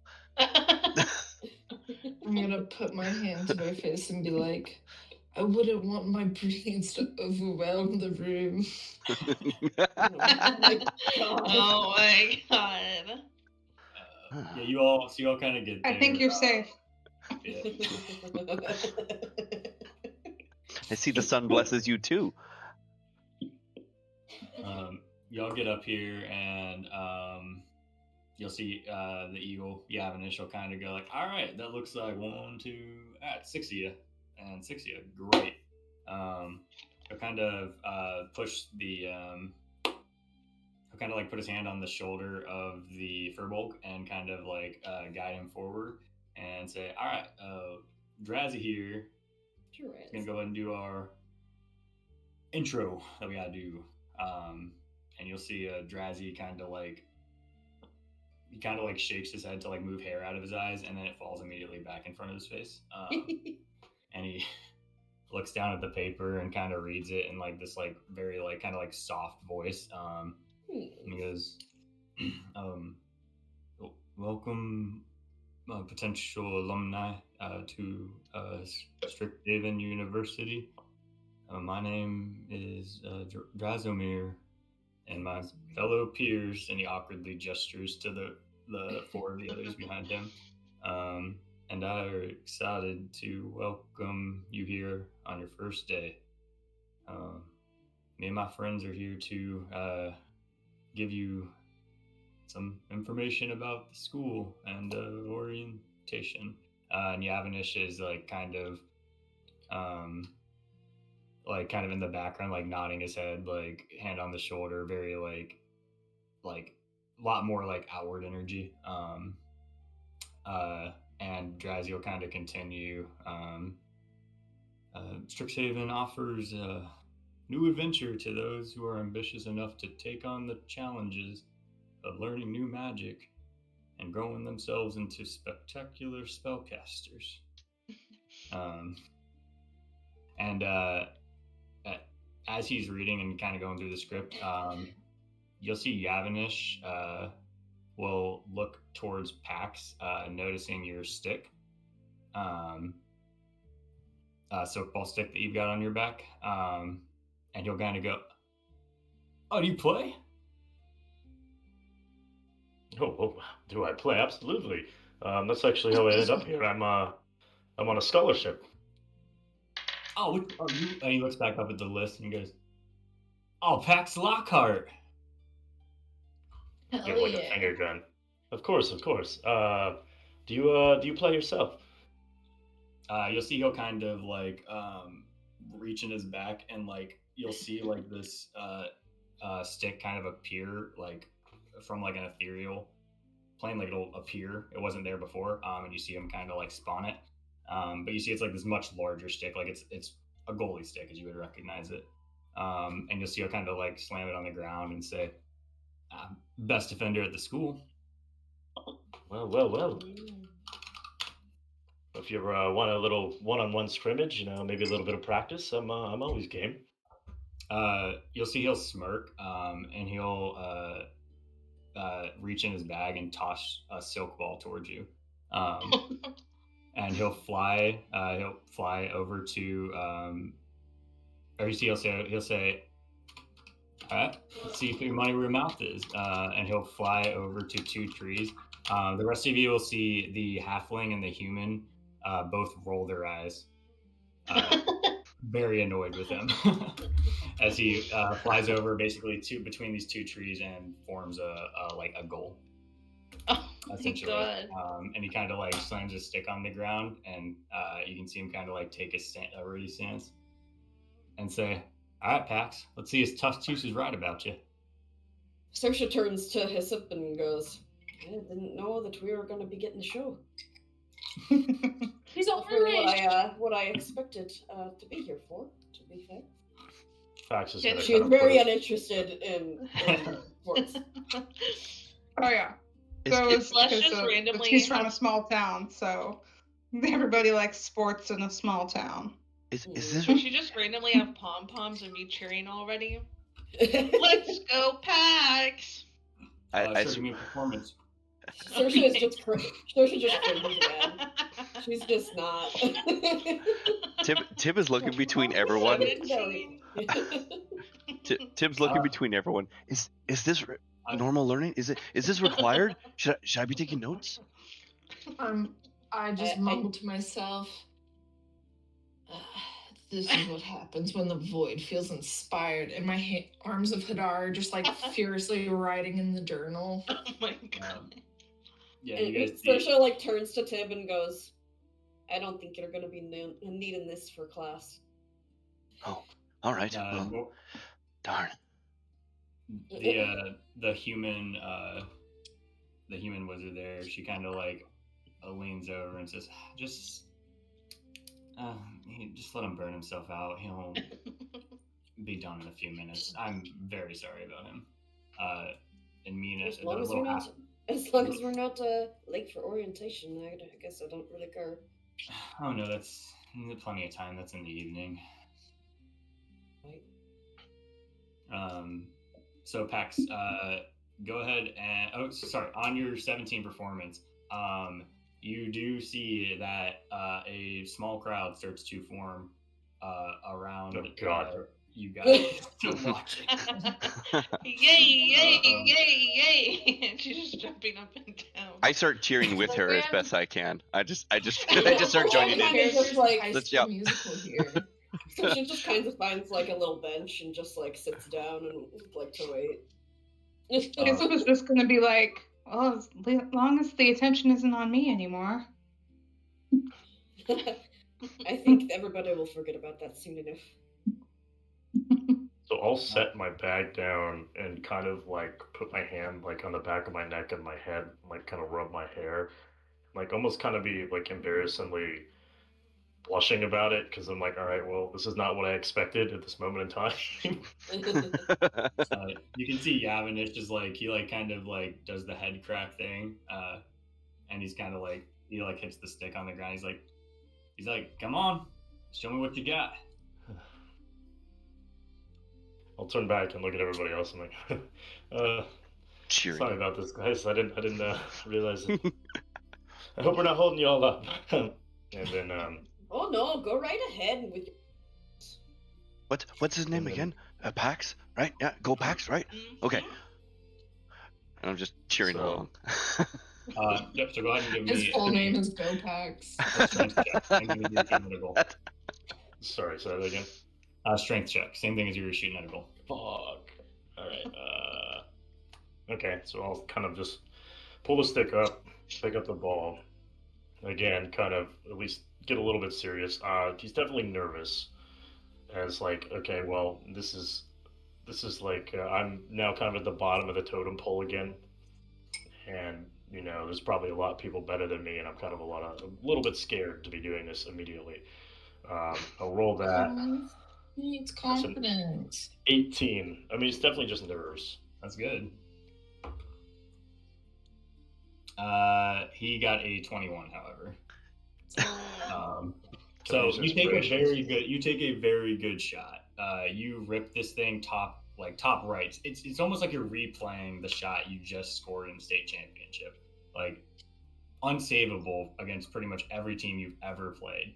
And you see Yavanish like this. His eyes go from like a little small, and they fill his entire like pupil. Like he's gaining an insane amount of vision as you shoot. And he quickly like jumps up to the top right and like smacks it down with the stick straight into the ground. And then like lands, picks it back up, and it looks like it wasn't easy for him, but it looks like he's done that save 100 times. Was it using magic? Nope.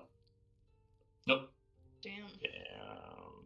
That's And he kind of he goes and like he'll pick up the ball, kind of toss it in his hand, shove it back in his bag, and go, honestly, freshman, not bad. I'll kind of like put it down, like the stick down like a cane, and kind of lean out a little bit. It's like, still got a lot to work on, I see. Ain't gonna be winning games like that. This is definitely not high school anymore. Great save. Yeah, it's all right. I've been itching to play, honestly. Summer break sucks. No, it's not nearly as fun. And you can see as he's kind of like going on with you back and forth about like talking about the game, the little halfling in the back kind of like coughs and goes, Gavinish. And he goes, you can see him kind of go, right. So, all right.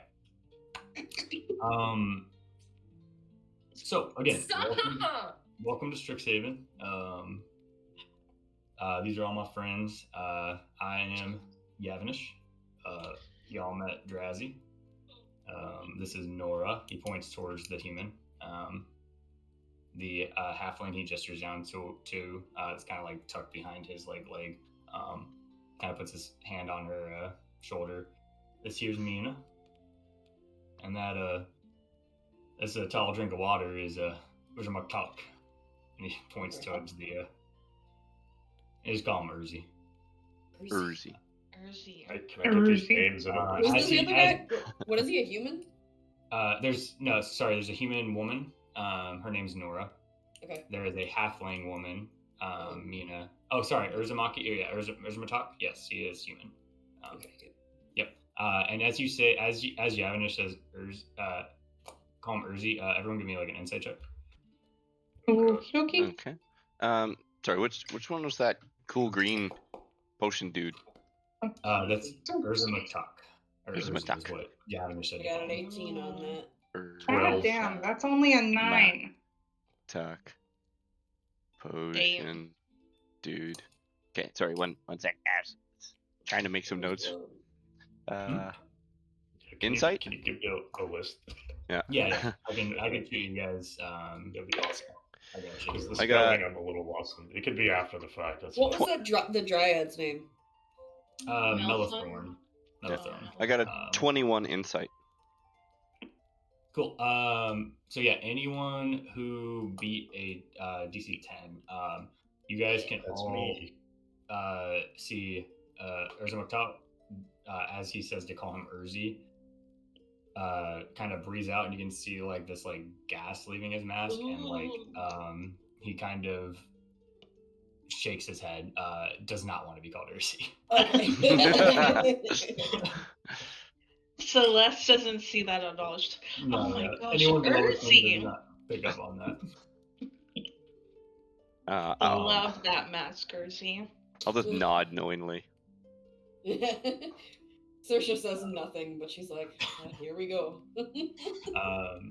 So Yavanish will continue, and he'll say, so again, at Strixhaven, everyone here is looking to basically apply their magic to academic study, looking for looking into the past for forgotten clues, unlocking magical potential through art, and it'll kind of motion to like the Prismari campus. You guys see this like big, like this is all very, like pretty far away from where you guys are, but you do see these like huge red and blue spiral buildings that are kind of like like they look like they're out of ice and fire almost. They're physical objects, but they look like they're almost moving water, ice, fire elements. And then it'll continue and say, and numerancy, and you'll point towards the Quandrix campus. And you guys will see, again, very far off, but you see these like huge cube water, like they look like they're made out of water, out of cubes, and there's like these aqueducts, but they are traveling between these things, but there's no construction around them. It's just water in the air traveling from cube to cube. And in the center is this big, white, sterile-looking building. Bringing enlightenment and truth through even the darkest whispers. You'll see a point towards the Strix Haven campus. And this is like there is a very gold, it looks almost like a Grand Central Station design. Very gold, very black. There's like it's a black building with gold accents all around it. And you can see kind of like these like spires kind of going up with like ink swirling around them. And discovering the part magic can play in life and death itself. And I point towards the Witherbloom campus. This one's pretty hard to see from here. It's just, you guys see this huge like forest, incredibly thick, with like a couple bits of building you can see leaking out of the corners. And I did forget the lore hold at the beginning when he said by delving into the past forgotten clues. When he says that, he does point towards the lore hold campus. And you can see this is like, there's this huge cliff face where the main building is actually like carved into it. And you can see like into the top of it, and then below it are all these like different, they look like buildings and everything constructed into the side of the wall, and then a huge desert running out behind it. Today, however, academia comes second to fun. We're gonna be your guides, help orient you around Central Campus. If you guys got any questions about any extracurriculars or anything like that, we're happy to help you. Y'all can go anywhere you'd like on Central Campus. Right now, the colleges are off limits for the freshmen, just for orientation week. Once they kind of get opened up, you guys will be able to kind of bounce around and see everything. Of course, if you find any locked doors, probably don't go into them, or don't get caught. He kind of like chuckles. Mina rolls her eyes again. As he says that. If you guys find yourselves in trouble or have any questions, find us at one of these locations marked on the map, and Mina will hand you a map, just kind of the campus. So just kind of like gives you guys directions on where you're going. I don't have like a physical map; you don't really need one, but this just, now you guys know where you're going. So she'll also kind of pull out a bunch of different papers and books just about different extracurriculars, some of the courses, stuff like that. Kind of give you guys all this information and stuff like that. While she's handing out all those papers, Nora will step forward and say, so the way it works at Strix Haven is the freshmen get partied into a group. The freshman adventuring party, as they call it. It's meant to just be a group to encourage people to work together, to get to know each other, and just kind of helps make easing into Strix Haven a little easier. So you guys will share a dorm room, and you guys will kind of collectively are encouraged to work together. If you guys hate each other, you guys hate each other, but hopefully you guys get along enough. And she'll look to the group and say, this group here is actually my freshman adventuring party. And we're still, happily, she'll say, as she kind of like side-eyes Yavanish, working together. So, is there anything any of you are kind of interested in as far as like these societies and extracurriculars go? And I'll go ahead and send you guys this little list here real quick.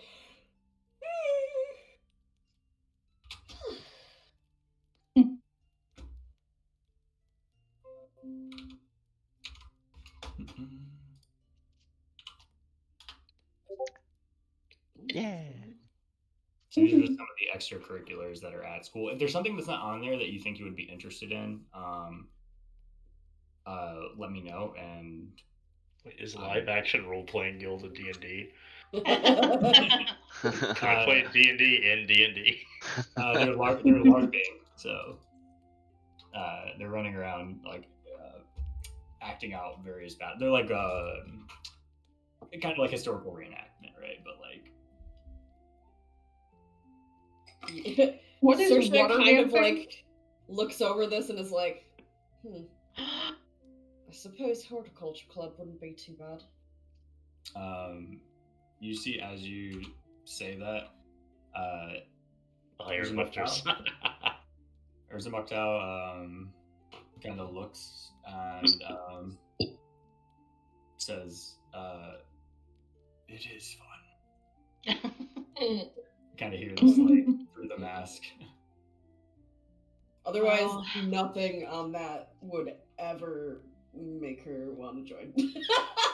Yeah, it's really fun. What is water dancing?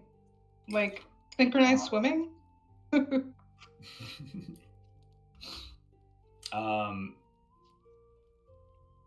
Yeah, no, it's like it's pretty much like a synchronized swimming type thing. But using like a bit more of like magic with the water.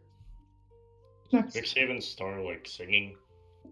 Well, it's like a newspaper. No, that is the newspaper. Oh, okay. So when and where are I'm they interested doing in the Distinguished Society. the cheer tryouts? Oh, cheer squad, of course. what is yes, and also the Dragon's Guard and the Crimson Tide. Yeah, what the fuck is a Crimson Tide?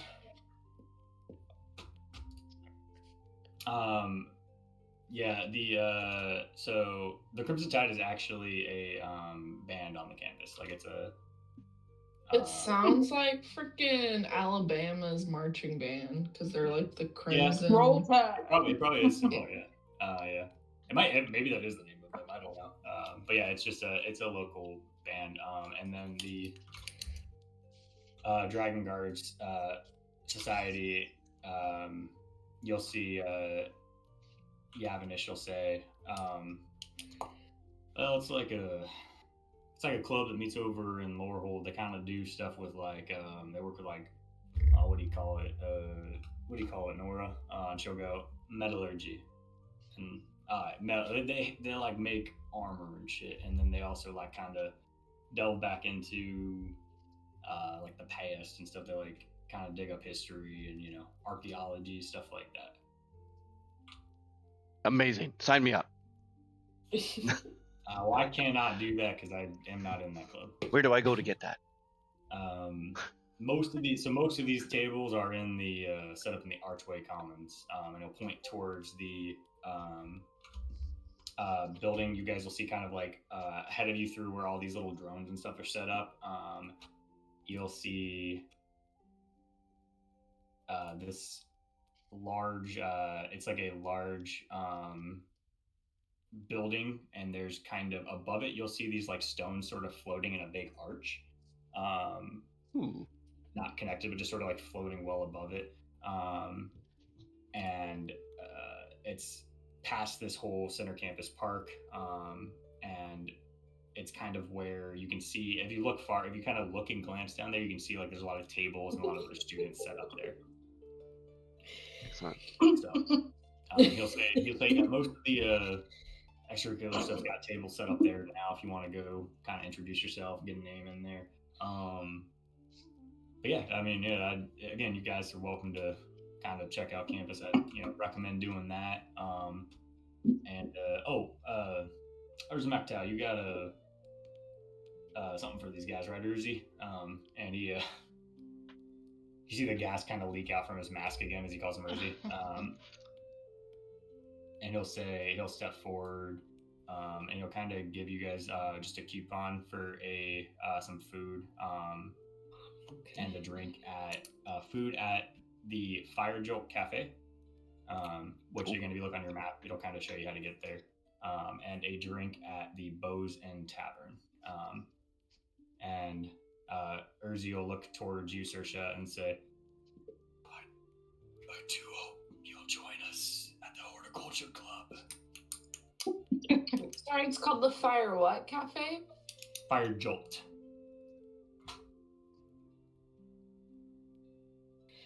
Just the fact that he is part of the Horticulture Club makes her really curious as to what kind of horticulture club this is. Because he's very odd. And she's gonna kind of be like, yeah, there's no type of a healing club or anything with like medicinal herbalism. Right? The Med Club. We do healing stuff in there. Oh, perfect. Then yes, I will be joining. Oh, I like that too. He gets, as you say that, he also gets very excited. He's like, please, yes, come. Did you say and other stuff? And other. He'll look towards you and he'll kind of lean down and say, lots of other stuff. I'm in. I'm gonna see all the pretty people who are like kind of interested and be like, I too might be interested. Urza Maktal, actually, everyone go ahead and give me insight again. Okay. Okie dokie. Well, yes, nat 20. Goddamn. Dang. 12. God, another 9, 10. On your nat 20, Saoirse, you see like his glasses are usually very like they're sealed, like they look very like they've got like this almost green tint to them, and you can't really see his eyes. But on nat 20, you like actually catch a glimpse of his eyes as the light kind of hits it at just the right angle to kind of let you see through them without the tent covering, and you see his eyes are like beaming, like incredible, like just you haven't seen this much. It's like the same joy that you see from all your little siblings when they're bringing you like this new creature they found in the swamp, and like you can tell how happy he is to have so many people wanting to join the Horticulture Club. Oh my gosh. Alright, so can we join more than 2 clubs? You can join as many clubs as you want. They will just take up they'll just take up more of your time, so that's your okay. That's so gonna be the only one that she's interested in. We're good with that. Out of out of what I want to do as Noah, I want to do the fine artist one. Distinguished society. And then because of like all these people he's starting to crush on, he's gonna also do the horticulture. Hyssop is also going to do the fine arts one, though admittedly with a little less enthusiasm now that he's also joining. Oh my gosh, why less? Come on now. Saoirse doesn't really care that other people did, but she is wary of a couple of them and their goals. Plus, is just excited based off the noxious look that Matak was giving off and the gases and might be something gross. Do I canonically know about your drug addiction? Yeah. She's the addiction. I thought she was just making drugs. That's what I meant. Do I know this, or is this something that's? I think he would know. Okay. And it's like not just drugs with her; like she's just into gross stuff too. Tib feel like Tib looks at the Noah would green gas maybe coming be a off of it. hothead, so I hear ya. Tib looks at the green gas the same as Jasmine's character, but in a completely different point of view of it. Like nature nurturing green is good and healing aspects. So that's his brain is actually for the healing aspects of whatever might be in there. So he's still looking just as enthusiastic, just a completely different reason. So they'll you have initial kind of step forward as you go. You kind of Urzmar Talk gives you these guys these coupons for Fire Joel Cafe just for some free food there, drink at Bowen's Tavern. And it'll ask, all right, y'all got any other questions? There is orientation. The director is going to give a speech here, kind of welcoming all the students. That'll be about like 6:30 or so. What time is it? It's about like noon, so you got time. Do we know our rooms or anything yet? Where we can put our stuff? Or I'll be sleeping. I'm tired. I've used too much energy. You see the. I wouldn't like to carry this around too long. Yeah. You see he says, well, the shuttles will bring you guys back to the dorm rooms after the speech, and he'll kind of reach up and like tap a button on the back of this little directory droid, and you'll see it kind of like these little arms kind of spawn out from it. It'll kind of like pick up and grab all of your guys' luggage. She'll be like, sure. Yeah, it just kind of like rips it all out of your hands. If there's anything you guys would like to keep, go ahead, but otherwise it's just gonna grab everything, and then it'll go ahead and like, honestly, you don't pack anything. Well, no, your shit is still like. Yeah, you have nothing. Exactly. It goes to reach. You see, it goes to like try to grab your book. I'm like, the fuck? Excuse the fuck you. No, you're not. It's like reaching around you, trying to grab the book and trying. My hands are like fighting it. Eventually, it gives up and it goes on and grabs one of Saoirse's bags and kind of it'll take it all up and head back to the dorm. It'll head back to your guys' dorm rooms. Drop everything off for you guys. How many bags does Saoirse have? I think probably 2. She has like a big sack and then a smaller bag. Oh, okay. I'm gonna with me and my little arms, I'm gonna go up and be like, "Do you need a hand with that one?" She's gonna look at him and kind of like look him up and down and be like, "Not really." Wow, I can't fucking say it. No. Yeah, I can't do it. Yeah, I can't do it. She's like, really? Irish is hard. I only know British. Yeah, I know. I keep hearing you. It's like now I'm turning British. Oops. Colonization strikes again. I do such an obnoxious British. That's why.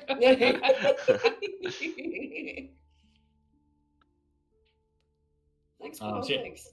Yeah, so those guys will go and grab all your shit, bring it back to the dorm rooms, and Yavanish, he'll go, all right, cool. So, y'all got any other questions? You got your map to figure out where you need to go.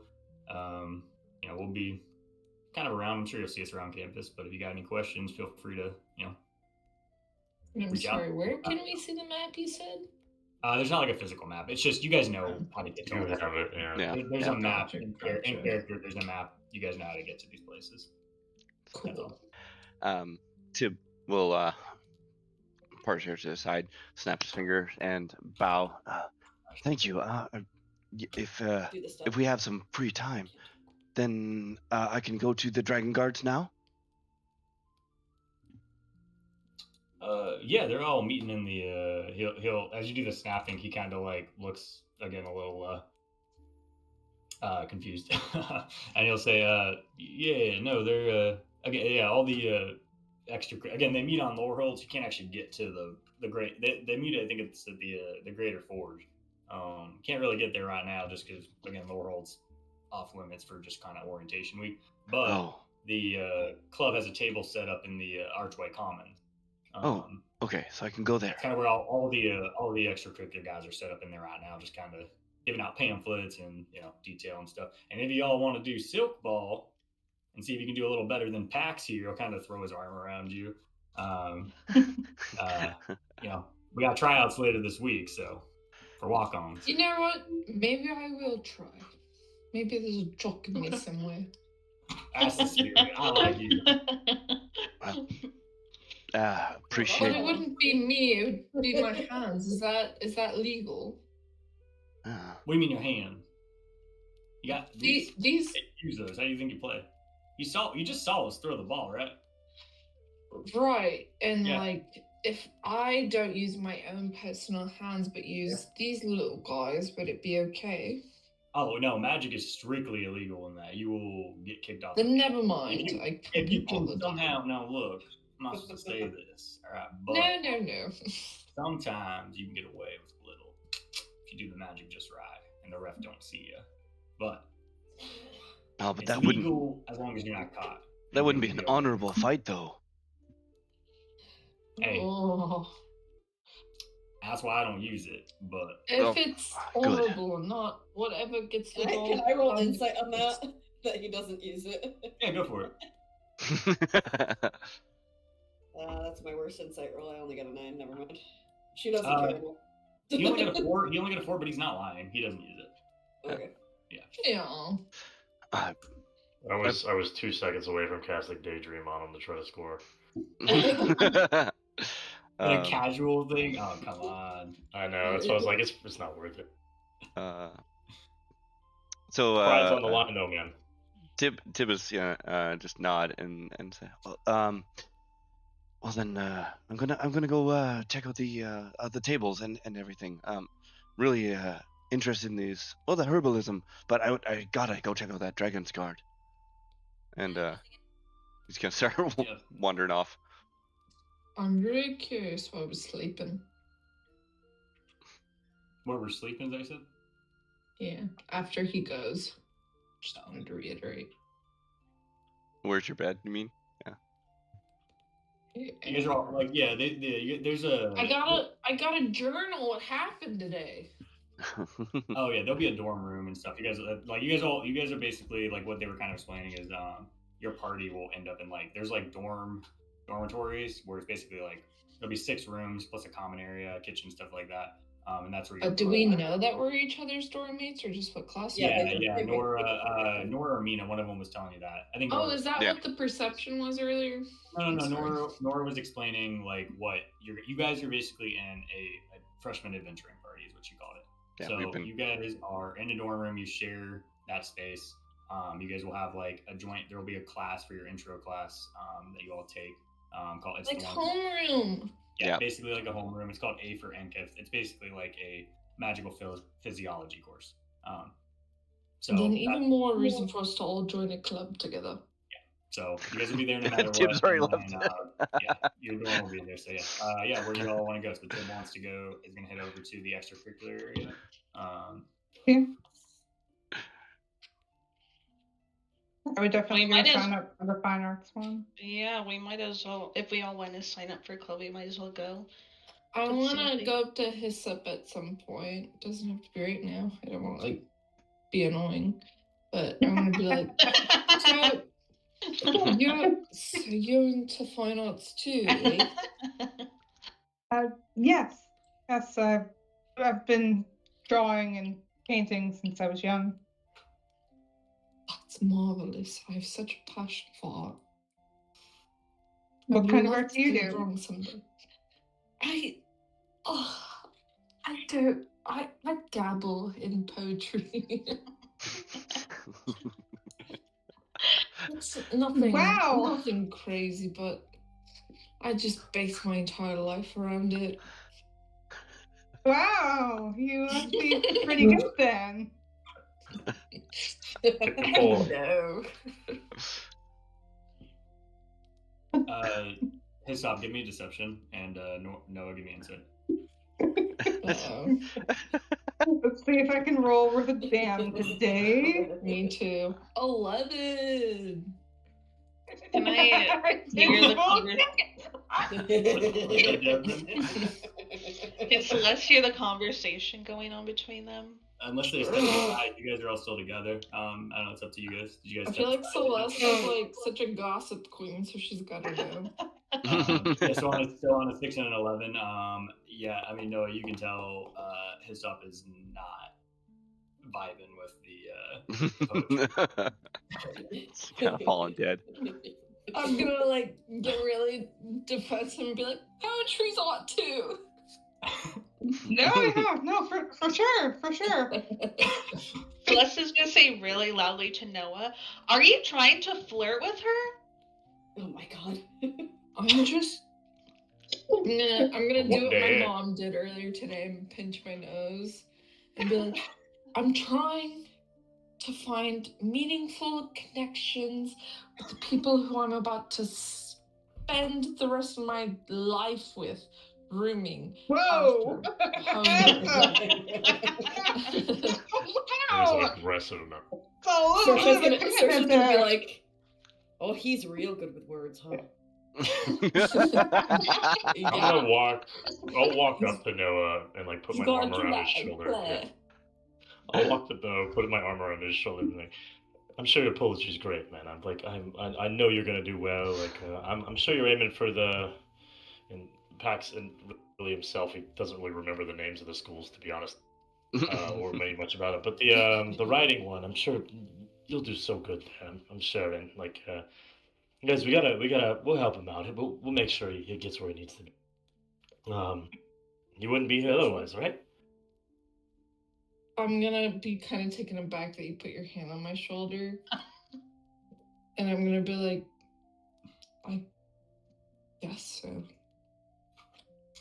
Kind of like a twinkle in my eyes as I realize maybe there aren't just women in the world.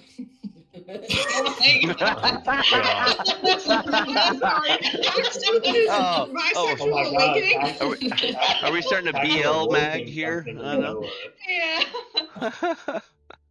Noah's trying to get the full college experience. Oh man! Exactly. All doors are open. Is this with I'm Noah? rolling, Yeah. I'm rolling insight.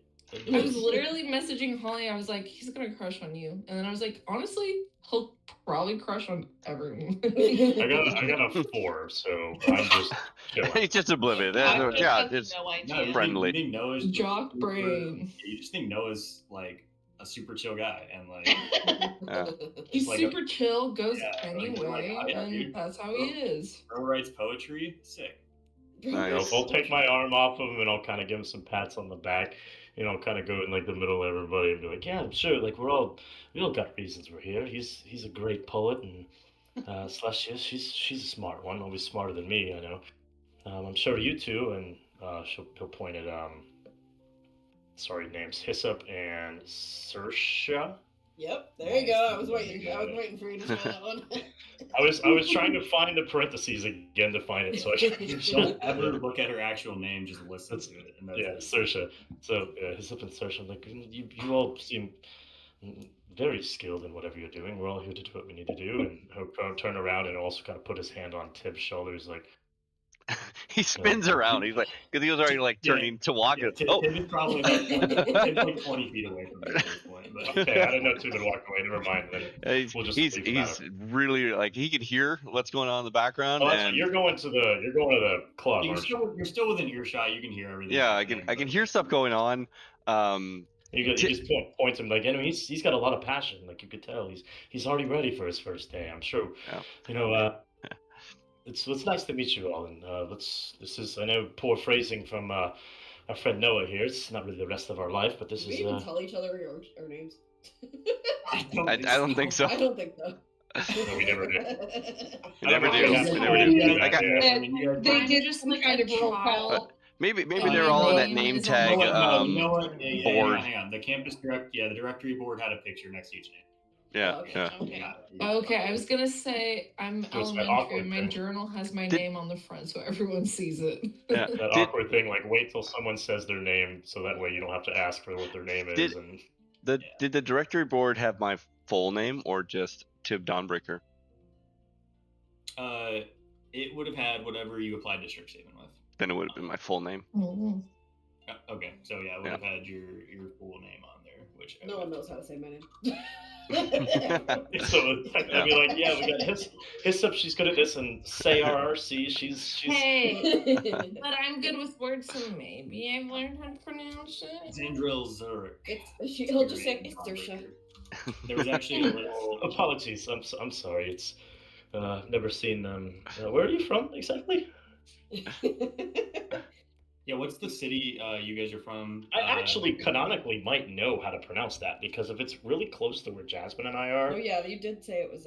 It's And if it's we're like all- it's relatively close. It's not like neighboring, but like it is in the same area, and kind of like a far plains. Basically, you guys are kind of like in this high elf city, and they're in this like they have this like wood elf alcove. So basically, like you guys kind of focused on magic and your city like a very progressive use of magic.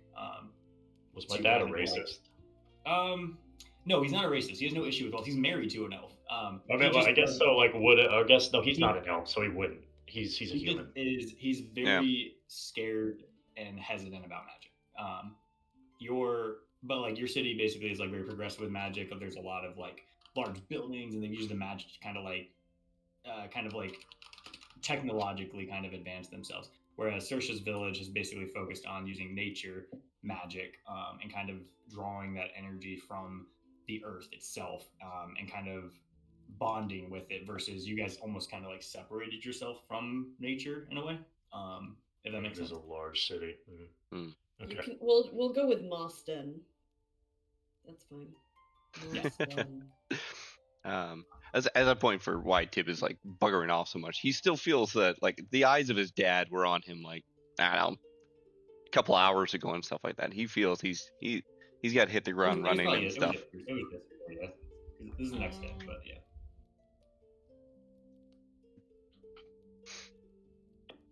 So at this point, are we going to this speech, or are we going to a club, or what? You guys have like hours before the speech.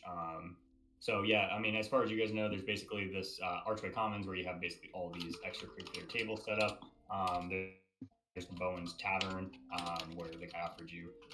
What is at the tavern? Is it alcohol, or am I underage? No, you guys would be like, you guys are just kind of like 21, basically, essentially, as far as drinking age. You guys are like just over the cusp, I would say. It's legal here. All right. I guess we.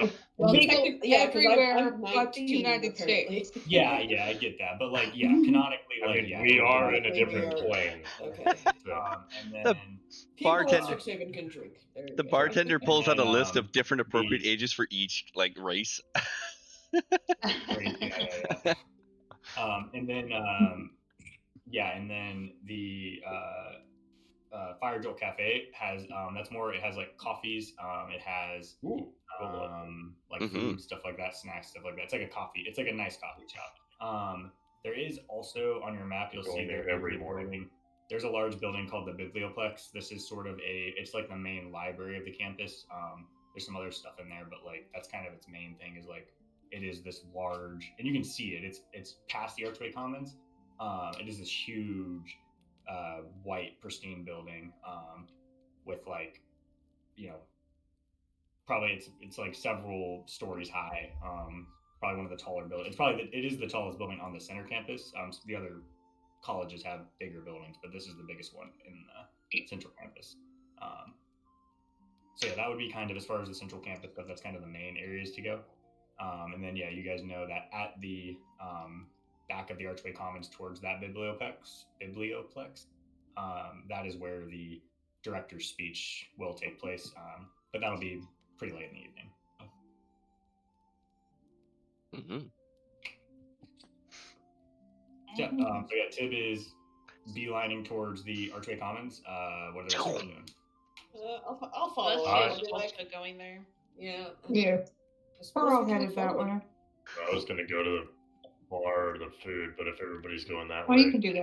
I'll I mean, you pivot. got time to do. You guys have time to do kind of all of that stuff before the speech. So Pax, let's Yes. go sign up for our clubs and then go get food. Duh. You're right. So I'll just kind of follow Celestia. So I just want to go claim a bunk bed. You The guys top will or the have bottom? You each will have your own private. You guys will each have your own private room. Gotcha. So, Fancy. Nice. Saoirse's gonna like kind of sidle up to Hyssop and be like, "So Hyssop, huh? Yes, like the flower. Yeah. We use it as an antiseptic. Sometimes it relieves coughs, and we use it a lot in herbalism.